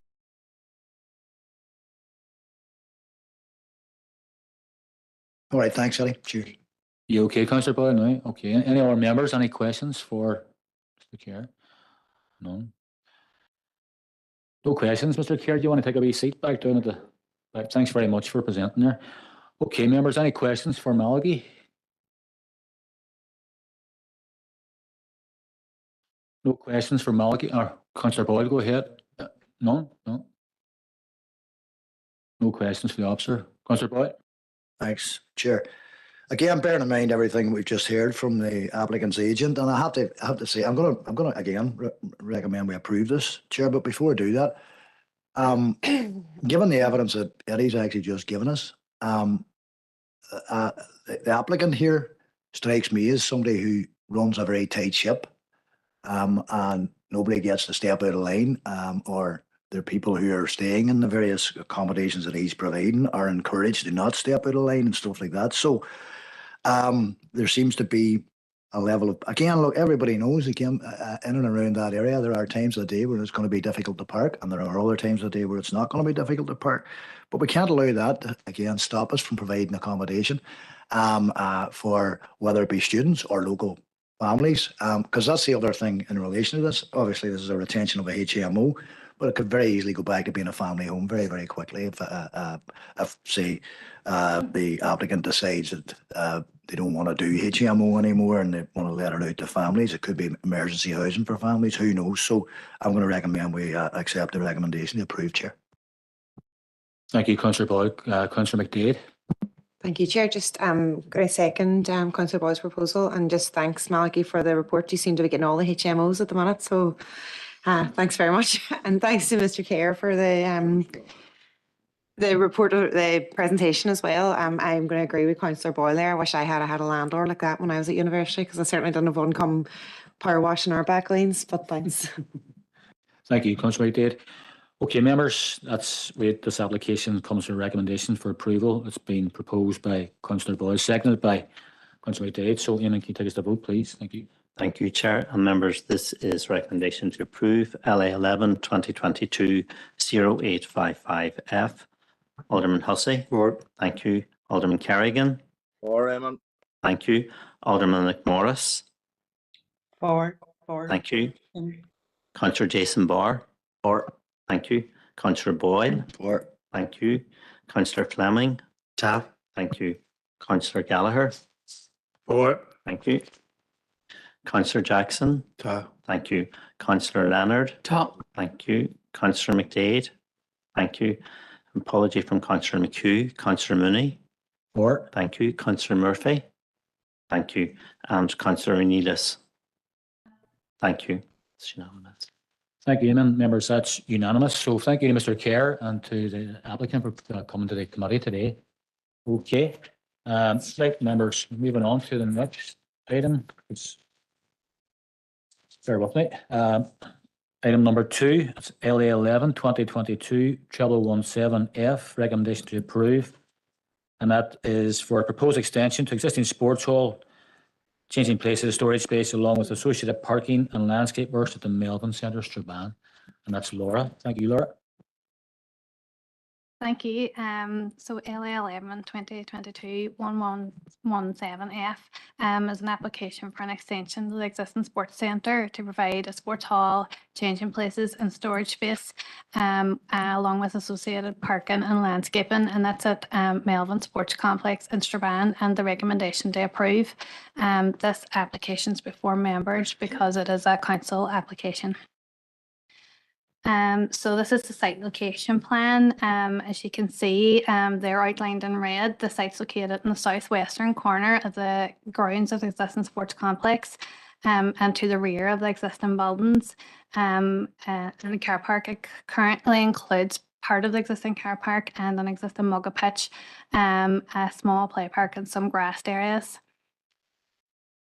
This is just an aerial image of the application site. The southern boundary of the site is defined by a green palisade fence with mature trees. And beyond the southern boundary, there's a steep banking which rises to the dwellings of Ballycommon Avenue, Melvin View, which they sit substantially higher than the site. The western boundary of the site is defined by a 2-metre palisade fence and a close boarded fence to the rear of the dwellings at Chestnut Park. Again, this is just another image of the application site, and just shows you there the existing mugga pitch and play area, which isn't in use anymore.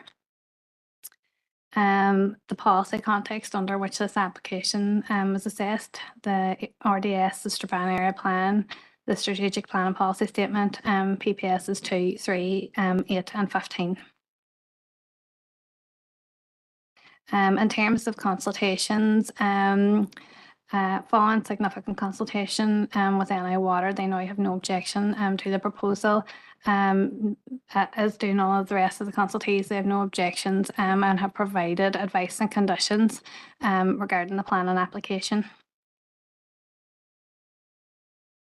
We haven't received any objections or letters of support with regards to this plan and application. This slide just shows the proposed floor plans. As you can see, the sports hall there is the main part of the extension. There's also changing facilities and storage facilities. In terms of finishes and height, it's finished to match the existing building, and the height is again the same as the existing building there.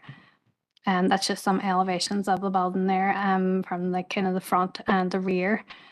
Just gives you an idea of what it's going to look like when it's complete. It provides the car parking there now is provided in the corner there of the site where predominantly where the existing mugga pitch is. So we have an additional 81 parking spaces which are provided. And just the floor space there of the overall building is approximately the overall extension is approximately 950 square meters. So in terms of PPS 8, which is the main policy consideration, so the application site's located within the development limit strand, which is white land, so it's not zoned for any particular use. But given that it's currently used as an existing recreational facilities, we've considered it under policy OS1 of PPS 8 as an existing area of open space as defined in the annex of that policy. Contains an existing mugga pitch play park and grassed area. Officers have been advised that the play park has been closed, and that's been confirmed at site visit. And there's a provision of a new play area within the grounds as well at near the 3G pitches.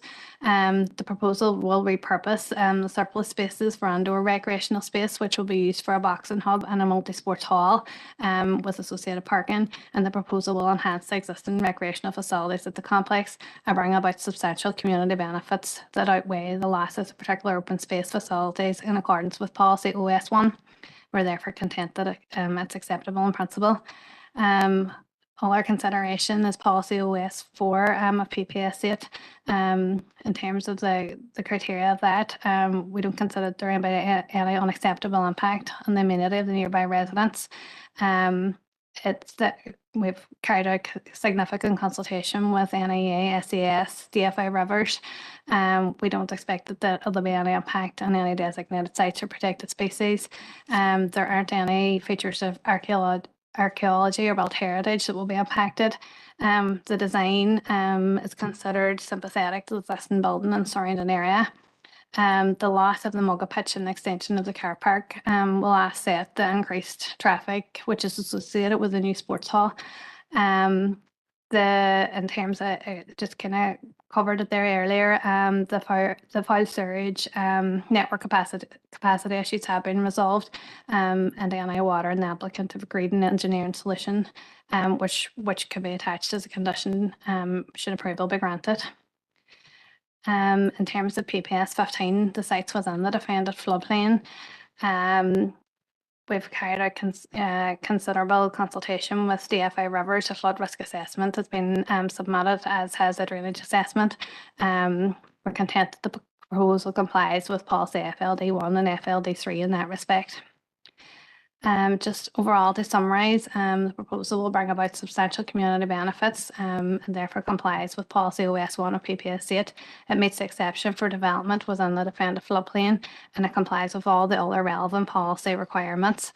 We haven't received any objections, and the consultees haven't raised any fundamental issues and have provided conditions where necessary, and therefore approval is recommended for the conditions which are set out in the planning report. Thank you. Thank you, Laura, for that. Any questions for Laura? Councillor Gallagher. Thank you. Just one, and you sort of hinted at it, but I didn't get it. To see the play park, the relocation, is that confirmed it will be relocated, or is it the possibility? As far as we understood, like it had, well, it wasn't that it was being relocated. I think that there was an upgrade to an existing play park, and I, as far as we understood, that had already taken place. And I know that play park's been closed for a while. I think the case officer visited last maybe December or January, and it's been closed since then. So I'm not sure. I know there is a play park at the bottom of Ballycoman Estate. I know that's been recently upgraded, and I thought possibly that's what they were referring to, because they had stated that it was between the pitch and where the athletics facilities are. So I assumed that that's possibly what they were talking about. There is also a green space, but I know there's at the minute there's no play park there. Thank you, Laura. Thank you, Councillor Gallagher. Anybody else? Any questions?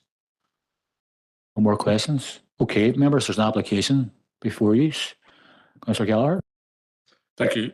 For the report. Thank you, Chair, for letting us. Chair, and I'll speak. There's a number of elements of this proposal that I think is very important. One is the need for a boxing facility locally. I don't think that really comes across in the report, but Melvin, in years gone by, was the centre focal point for boxing, and as it developed, boxing was pushed out, and boxing got pushed into excuse the pun, was pushed into the corner. But I think this one will very much bring it back to the fore within not only Strabane but the wider district.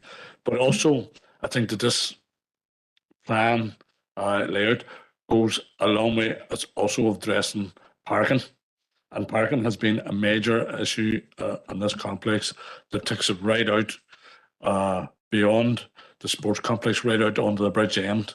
Don't know if you know it, Chair, but traffic has been backed up both ways that for a long time, and there's been many safety issues. So it should go some way to alleviating that. So on the back of that, I would be happy to propose the recommendation of the officer. Thank you, Councillor Gallagher. Glad to see the boxing has been accommodated anyway. It's good, anyway. It wasn't, as you said, highlighted much in the report, but I'm glad that was drawn out anyway. It's a much needed facility for the local boxing fraternity in Strabane. Councillor Barr. Yep, thanks very much, Chair, and thanks to the report. Thanks to Councillor Gallagher for proposing this, and I'm very happy to second the proposal, as Councillor Gallagher rightly said, especially for the boxing scene throughout the wider Strabane area, and we all know the success that the Strabane scene has seen right across nationally and internationally on the boxing scene. So it would be great for this facility to be built, hopefully, in the near future.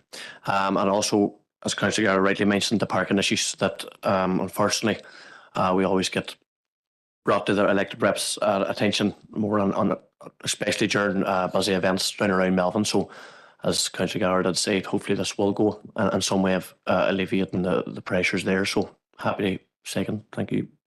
Thank you, Councillor Barr. Okay, members, that application is for approval, and Councillor Gallagher has proposed it, seconded by Councillor Barr. So, Eamon, can we take it to the vote, please? Thank you. Thank you, Chair. Members, again, this is a recommendation to approve LA 11 2022 1117F. Alderman Hussey. For. Thank you. Alderman Kerrigan. For, Eamon. Thank you. Alderman McMorris. Amen. Thank you. Councillor Jason Barr. For. Thank you. Councillor Boyle. Thank you. Councillor Fleming. Ta. Councillor Gallagher. For. Thank you. Councillor Jackson is absent from the room. Councillor Leonard. Ta. Thank you. Councillor McDade. Thank you. Councillor McHugh, we have apologies. Councillor Mooney. For. Thank you. Councillor Murphy. Thank you. And Councillor Enides. Thank you. Thank you, Eamon. That was unanimous, members. Moving on to the last item on the applications for today, and that is, item number 4, LA 11 2023 1731F, recommendations to approve installation of 2 high ball stop fencing systems, Bishopsfield Sports Centre, Central Drive, Craig Derry, and that is Malachy to take that. Go ahead, Malachy. Thank you, Chair. Item 4, LA 11 2023 1731, full application for installation of 2 number 10-metre high ball stop fencing systems, one at each end of the existing synthetic football pitch located at Bishopsfield Sports Centre, Central Drive, Craig Derry.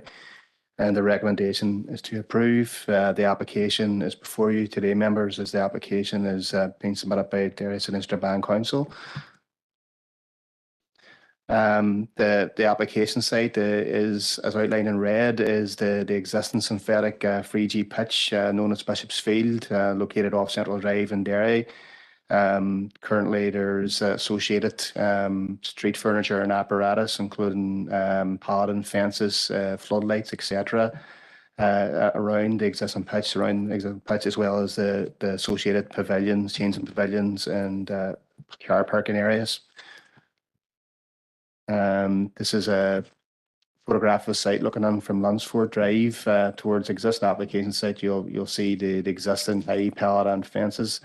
So the proposal is to erect two number ball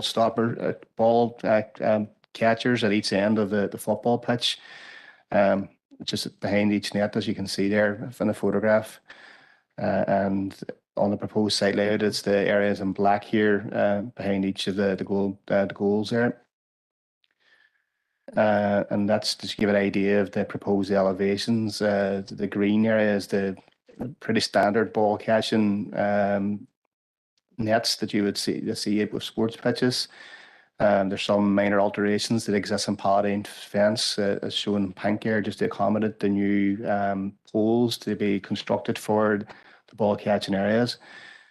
And again, that's the other elevation towards the St. Mary's Chapel down the other direction. In terms of the policy context, it's the RDS, the Area Plan, SPPS, PPS2, PPS3, and PPS8. Again, that's just a reiteration of the existing proposal, and we've consulted one body. It was DFA Roads. They have no objections. There were some minor changes to the pedestrian entrances on the pitch, so they had no comments really to make in relation to the application. So just a summary of the issues quickly on that is that there's an established use of the site. Bishop's Field is going back probably beyond the planning history back in the 90s, but there's plan history in 2005, 2009, and 2010. The new ball catchers will not alter the use at the site, and officers' opinion, given the separation distance, probably 50 metres or more to nearest residential properties, will not unduly impact or affect any residential amenity. There'll be no impact on the character of the area, and the design and materials are similar to those used elsewhere within the facility. There's no significant removal of any vegetation on site, so the proposal will comply with PPS2. And as I say, there's only some minor changes to the existing fences to allow for pedestrian access. So overall, and considering the main policy would be BE1 in terms of urban design, the proposal is in character with the existing use, the local area, and officers would recommend approval for the application. Thank you, Chair. Thank you, Malachy. Going to bring on Councillor Boyle for maybe questions. I don't have any questions, Chair. No, I'm going to make a proposal unless anybody else has any questions. Okay, I don't see anybody else coming on, so go ahead, Councillor Boyle. Okay. Well, as I say, Chair, I'm going to propose we accept the recommendation. I played in this pitch many times, so I know it well. We used to call the ball catcher the net actually in my day, so clearly the quality of soccer players, not what it used to be. Now that we need ball catchers, but anyway,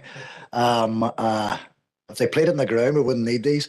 So I'm going to propose that we accept the recommendation from the officers. Thanks, Chair. Thank you, Councillor Boyle. Councillor McDavis, can you second that? So, anybody else? Councillor Gallagher, come on.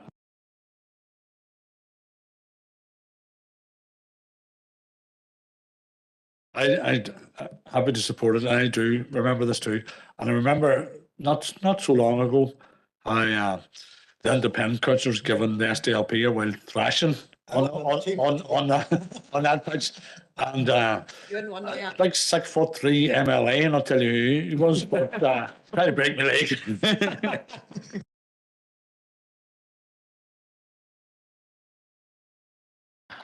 Well, thank you, Councillor Gallagher. All I can say is I wish I was there, but members, we have a proposal and second that's been seconded. So, Eamon, could you kindly take us to the vote, please? Thank you. Yeah, thank you, Chair. And again, members, this is a proposal to approve LA 11 2023 1731F. Alderman Hussey. Thank you. Alderman Kerrigan. For Eamon. Thank you. Alderman McMorris. For Eamon. Thank you. Councillor Jason Barr. Thank you. Councillor Boyle. Thank you. Councillor Fleming. Dan. Thank you. Councillor Gallagher. 4. Thanks. Councillor Jackson is absent. Councillor Leonard. Thank you. Councillor McDade. Thank you. Councillor McHugh, we have apologies. Councillor Mooney. 4. Thank you. Councillor Murphy. Thank you. And Councillor Unitas. Thank you. Okay, members, that's unanimous. Thank you, Raymond. That's the end of the final applications. It's timely. So members, I'm going to propose we take a 5-minute comfort break and see you back here just maybe shortly after 4, please. Thank you.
Okay, members, that's us. We're going to resume now again, and going to go to item number 9. It's the DFC HED consultation on the proposed listing of 3 boundary posts in Derry City. That's one at Mulcrana Road, one on Limavady Road, and one on Dungiven Road, and that's going to be John.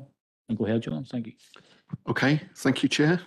So yes, the purpose of this report is to advise members that the Council has been consulted by Department for Communities, Historic Environment Division, HED, in relation to the proposed listing of the 3 boundary posts at the addresses in the report and just mentioned by the Chair.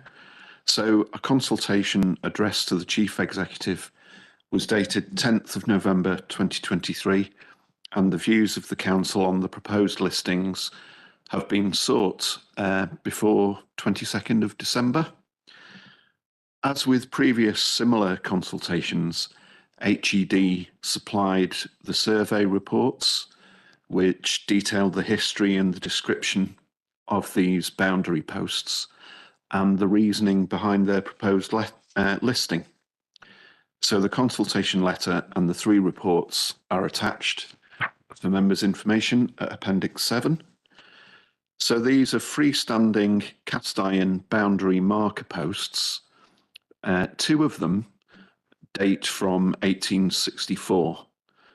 The cast iron, rectangular, they look a bit like very old-fashioned bollards with square plinths on the top. And they marked the limits of the city at that time after it had been extended. And so they're quite important as a testament to the expansion of the city. They have a collective group value with the other surviving boundary post from 1864, which is on Northland Road. That one has been kind of altered and damaged, so that one isn't listed. And then there's a 3rd boundary post which marks the previous boundary of the city. We're not sure what date that is from, around about 1842, and that's on Dungiven Road. And that's cast iron circular bollard, which has an arrowhead on top, and it bears the letters BB, which is likely to be an abbreviation of borough boundary. So it was one of a series of boundary posts, but it is one of only 2 that survive, and it's the only one to remain largely intact. The other one is broken and has been damaged and is not listed. So planning officers have checked and are satisfied that there is no current planning application which would impact, or permission which would impact the proposed listing of the posts. It's considered the formal recognition and protection of listing for these boundary posts is welcomed, adding to the visual and historic interest of this part of the city and the district. So accordingly, planning officers consider the council should respond, acknowledging the consultation and agreeing to the listing, and we have supplied a draft response for agreement at Appendix 8. So members are asked to note the contents of this paper and agree to planning officers responding to HED, supporting the proposed listing of the 3 boundary posts. Thank you, Chair. Thank you, John, for your presentation and for outlining the recommendation. Will you bring in Councillor Jackson? Very good, Chair, and thanks, John, for the report. It's, I suppose, on the outset, it does look fairly straightforward. Some of these, given the age of some of these boundary posts, it's remarkable that they have remained intact, and particularly the one in Dungiven Road, have passed it hundreds, thousands of times and never recognised its significance. And it's right that it's recognised and it's protected. The other 2, particularly the one at the Buncrana Road. When it's very difficult to see its value, and in terms of the wider aspirations for that part of our district, no, we do intend to see the expansion of an upgrade of the A2 Buncrana Road, and the bollard that's there. And I know it's not a bollard, but excuse the description, but it's, I suppose, from our perspective anyway, the importance of the expansion and the upgrade of the A2 Buncrana Road significantly outweighs any historic value that this bollard offers. And I suppose maybe a question, and it would be unfair to pose this to yourself, John, but if there's anybody in the room that can answer it, is the listing of this structure, would that be an impediment to the delivery of the upgrade of the Buncrana Road?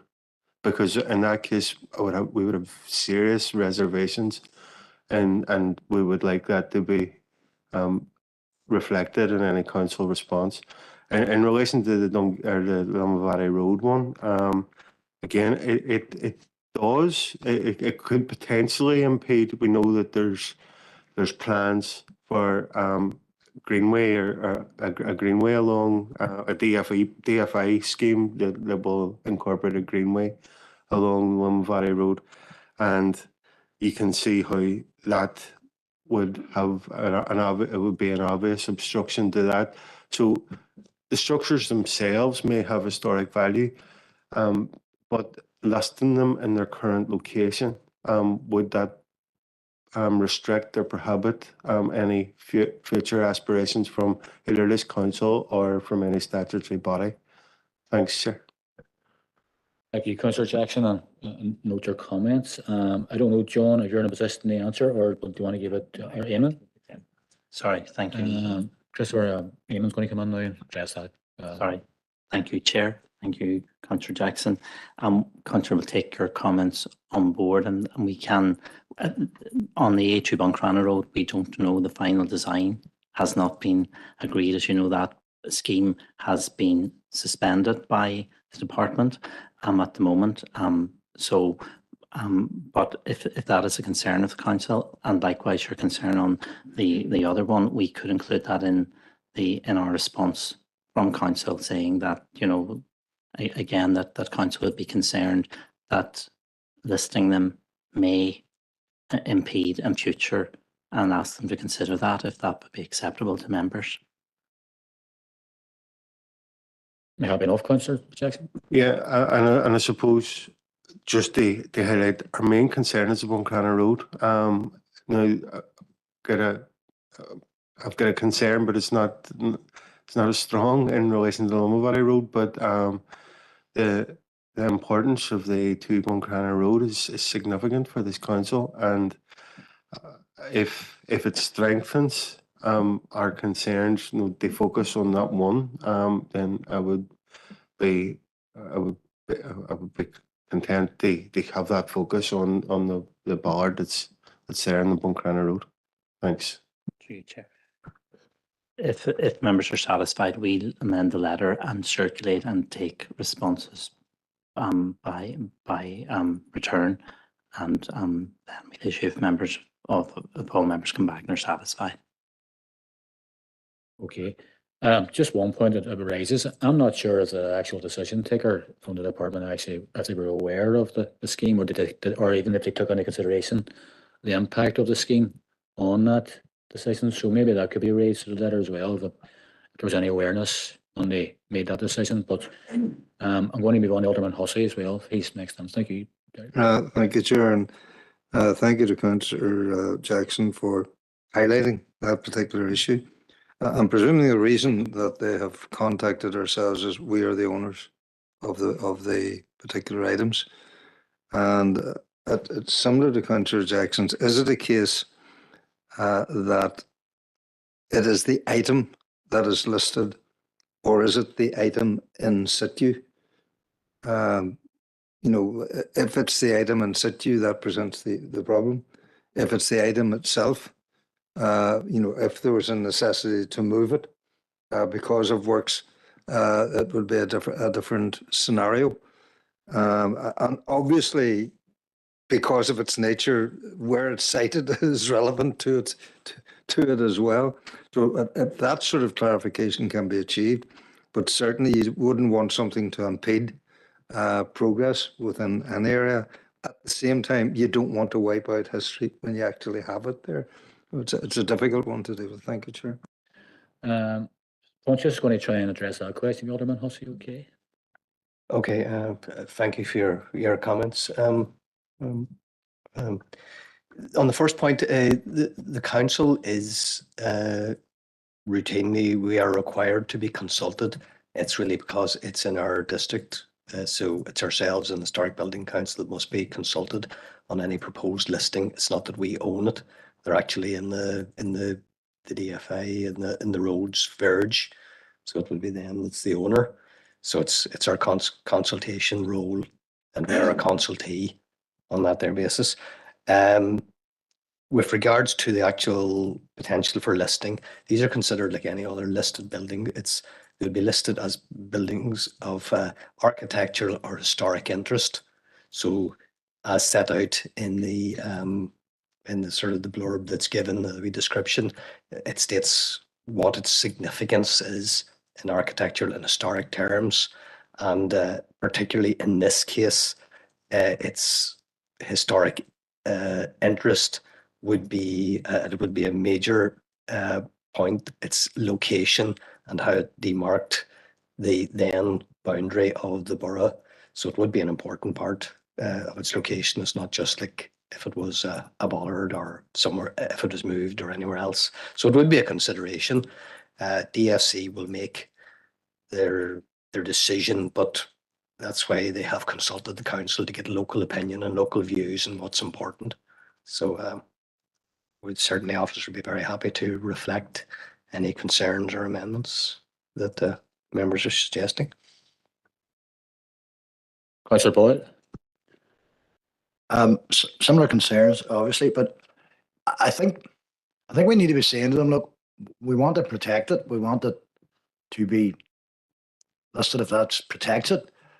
But you know, Councillor Jackson's right. Alderman Hussey's right. It can't stand in the way of progress. You know, so if it was a case that they could just move it, so in other words, when the road would be expanded, which is what we're talking about here, then they literally take it from there and move it over to where the side of the road is, and put it back near enough, you know, parallel or wherever to where it originally was. And that would be the compromise. We need to tell them that, you know, that we wouldn't be able to support if we were just going to. It's listed and it stays exactly where it is, because if that's the case, that's not going to work.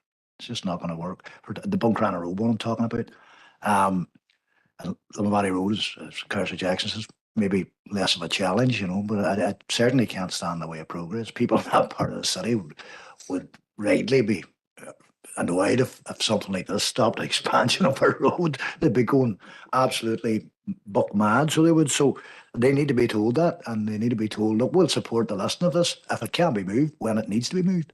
Otherwise, that's just a non-runner. Councillor Gallagher. Thank you, Chair. Just like Councillor Jackson says, like we weren't aware of these things. Do we see them? Do you see? There's been substantial infrastructure been built up around these pillar posts, whatever you want to call them. And like they have been there for 150 odd plus years without protection. One bigger question is why at this stage, after 150 years plus, someone has identified the need. Once infrastructure has gone up around them and they still remain, why do they need, you know, an extra layer of protection that could have implications down the road? You know? So one wonders. Thank you for that observation, Councillor Gallagher. Do you want? Was that just an observation? Just observation. Thank you, Emily. you want back in again, Councillor Boyd? Well, look, obviously we want that, what we've all said here, to go into the response. Just one question, it's more of a one of interest. I mean, obviously these are fascinating artifacts from our history and all of that sort of stuff. Why is the one on Northern Road not being listed? I think it's the one that would have been outside the Boyd College Junior School, is that right? Yeah, if I could come back on both of those 2 points, Chair, that would be good. So, Councillor Gallagher's point about why list them now, I think it's kind of connected. So, as I mentioned, there are a couple of other boundary posts that exist, but they've been much altered. So, their value and their appearance has been changed to such an extent that they're no longer merit listing. So that's to answer the first question, that, you know, these things could all disappear and then there'd be none left. So I think that's why they've been proposed for listing, to kind of retain what there is. And to answer Councillor Boyle's question, which I think was related, and I've now forgotten. If you could remind me what it was. It was about the marker at the Northern Road, just outside the old Floyd School. Oh, right. There's actually one there, which... Yeah, okay. It's part of the same answer, really, that it's been so altered that it doesn't merit listing. So we have photographs of them, and, you know, one of them's almost been buried by the pavement, and the other one's been dropped, so you can really just see the top of the post, and it's been reconfigured, so its interest has been lost. Well, thank you for that, John. No other comments or any questions? No. Could I just ask that letter be redrafted again, just to take into consideration all those points that have been brought forward by members, and then could that be circulated before it goes off, so the members could maybe have their own views on it as well before it gets sent off? Is that okay, members? Yeah. Okay. Thank you, John. Item number 10, members, consultation from Sony on draft transmission development plan for 23 to 2030. And that's Punches taking that. Go ahead, Punches. Thank you. Thank you, Chair. This consultation, I'll just start a correction from it's in there in the title. It's the draft transmission development plan for Northern Ireland 23 to 32. Not 30 there. The purpose of this paper is to advise members that a consultation has been received from Sony regarding its draft transmission development plan 23 to 32 and its associated strategic environmental assessment and habitats regulations assessment reports. The closing date for submission of comments is Friday, 22nd December 2023. We have put a draft response there in Appendix 10. The consultation email itself was received in early October, and that's attached at Appendix 9.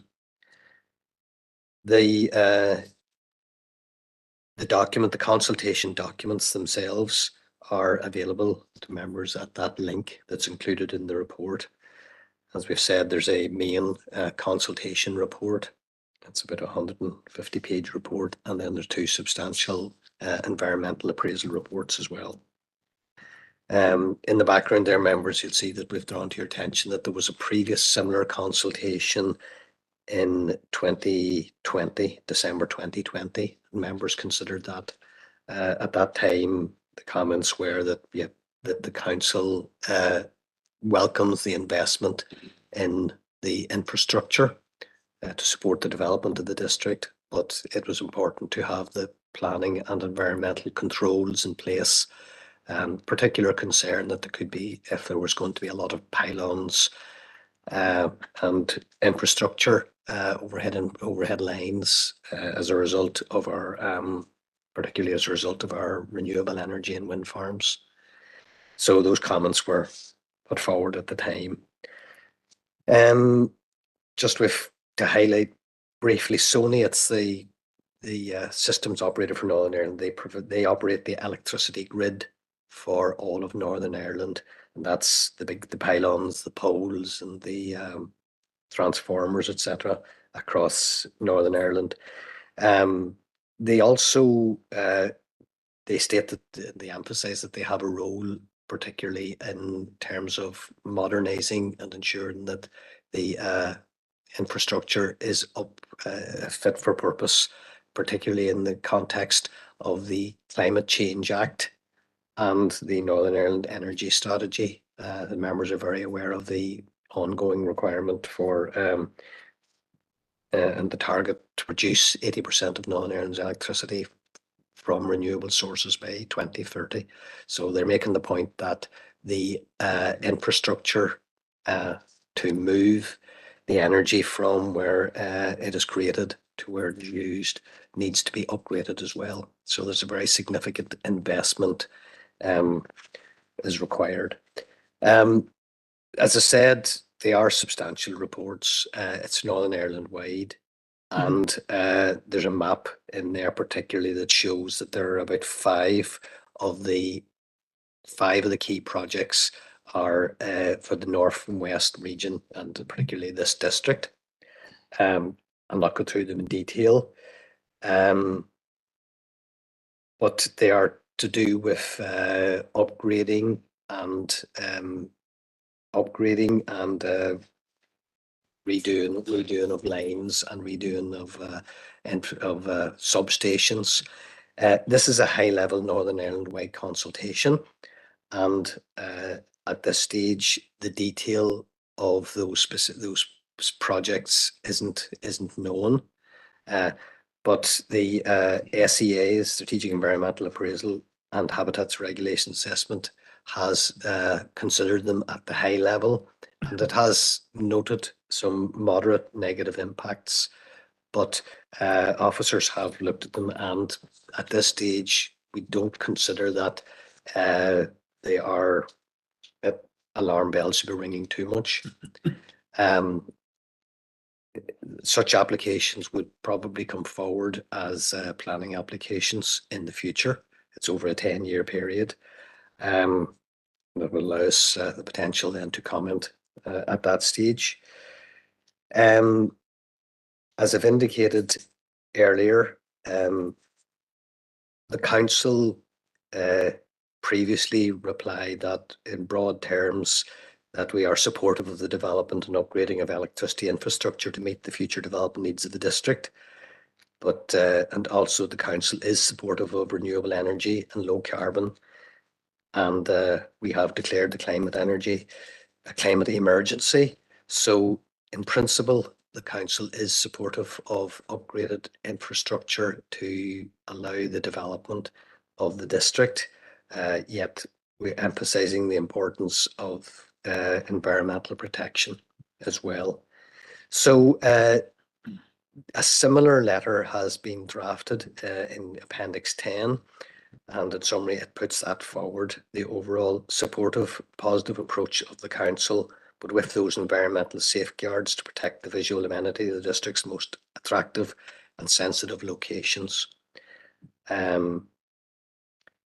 Members are requested, the recommendation is that members are requested to agree to note the content of the consultation documents and to agree to the issue of the draft response letter before the 22nd of November.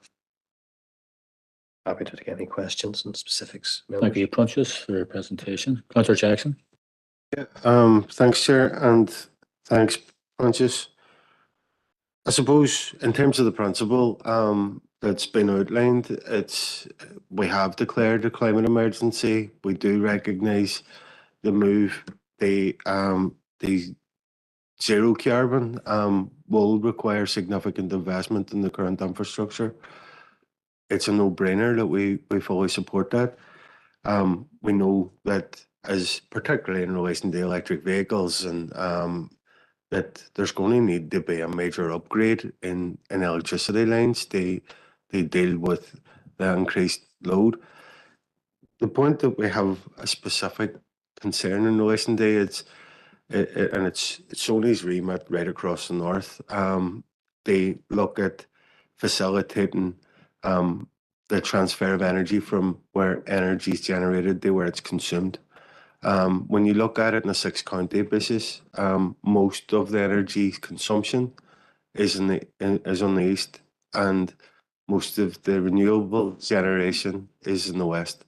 And rather than having a strategic policy to look at ways to build infrastructure to transfer that energy, Sony should have a policy direction in relation to facilitating moving those energy generating industries from the east to the west, which would feed in the rebalancing the economy.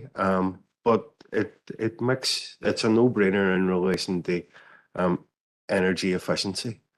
So it doesn't make sense for energy to be generated in the northwest to be transferred to the east. And that doesn't seem to be taken into consideration in terms of Sony's strategic view over the next 10 years. And I suppose just posing the question, should that be incorporated as part of our high-level strategic response to this?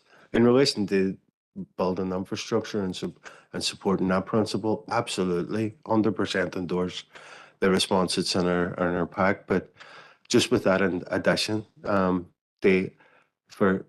Sony, they have that consideration to relocating energy hungry industry to a location where renewable energy is generated at a much higher level.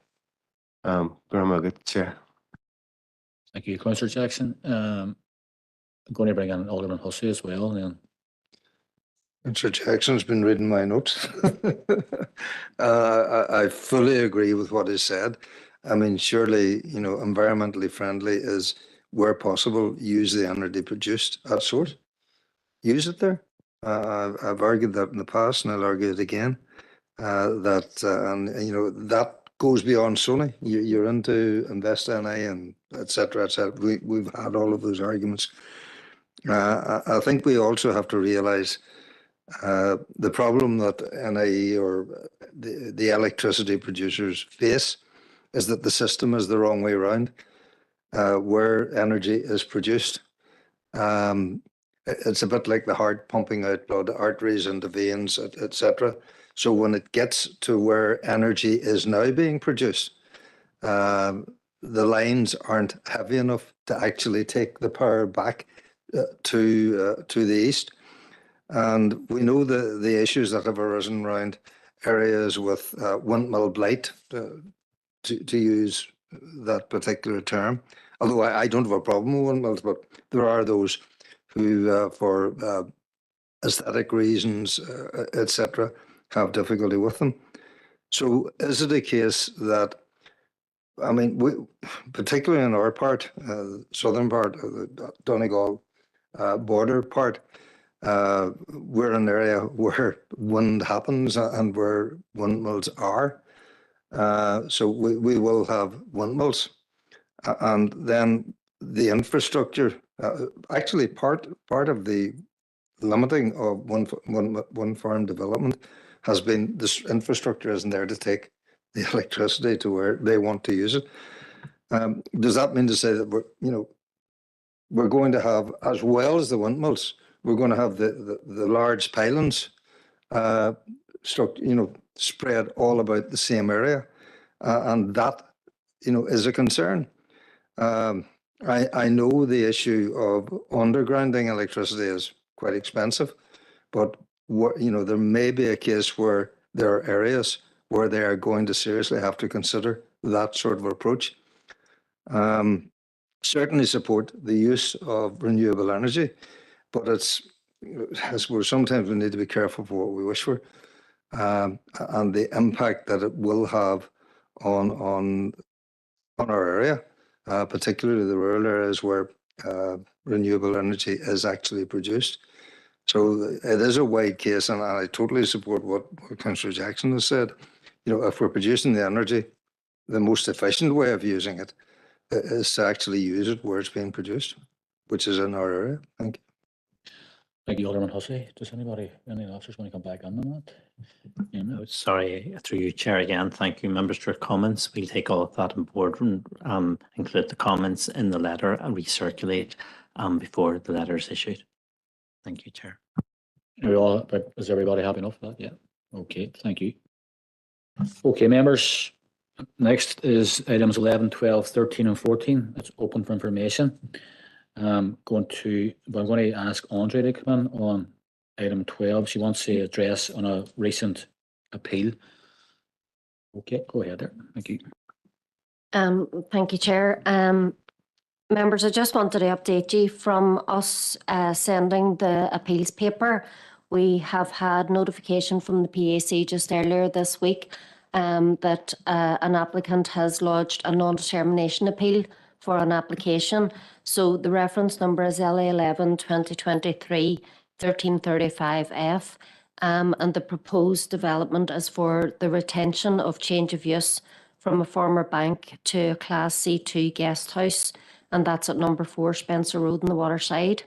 So it's just to let members know that that application has now been appealed basically by the appellant, and the jurisdiction now lies, the decision for the appeal lies with the PAC. So officers will have been asked to prepare a statement of case and submit that to the PAC by the 4th of January next year. Councillor Jackson? Yeah, it's extremely disappointing as a Waterside councillor, given even in terms when we look at applications that came into this council at the other side of the Craigavon Bridge, the attention that this council has give and supported the applicants and working alongside the applicants to ensure that it was given that gateway location was given, applicants were supported in the best way to ensure that it was the right fit. It's really, really frustrating the council won't have a say in relation to this. I suppose my query is that I know there's 2 buildings that are, but we've already been notified of the non-determination, or the applicant going down the non-determination route before. So, and I know there's 2 buildings, but only one of them was used as a bank. So there's is this additional to what we've been notified? This committee's been notified previously, because it was a few months ago. We were told, some months ago now, we were told that the applicant had, at least it may have been that they submitted a request to PAC for a non-determination, but I'm just a wee bit confused now in relation to this latest information that we've received. Thank you, Councillor Jackson. I think Councillor Jackson may be looking for some clarity as to maybe there are 2 buildings, and does this application cover both buildings, whatever? But if you have any information, could you maybe kindly come in, Andre? Thank you. Yes, thank you, Chair. Councillor Jackson, I'm not aware of another non-determination appeal. I'm only aware of this one, but I can certainly check that out for you and see if there is another appeal pending or another non-determination appeal. This only relates to number 4 Spencer Road, so I'm assuming it's 1 building. But I will check that out and respond back to you. Just for complete clarity, and I will go back and check, but it was raised under Chair's business by the head of planning some months ago. It may have been as early as July that the head of planning informed us of that direction from the applicant, which was outside of the control of council. But I know we expressed our frustrations at that time. It might be the case that we were aware that an appeal was being lodged by the applicant, and the notification, the correspondence we've received this week is the formal request for our statement of case to be submitted and the dates for that. So it may be that it's 1 appeal and they are both related, and this is simply correspondence relating to the date for submission of the statement.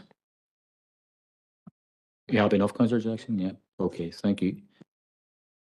Members, anybody else want to come in on the rest of the items under open from information? If not, could I have a proposer and seconder for confidential, please? Councillor McDade, Alderman Hussey, thank you.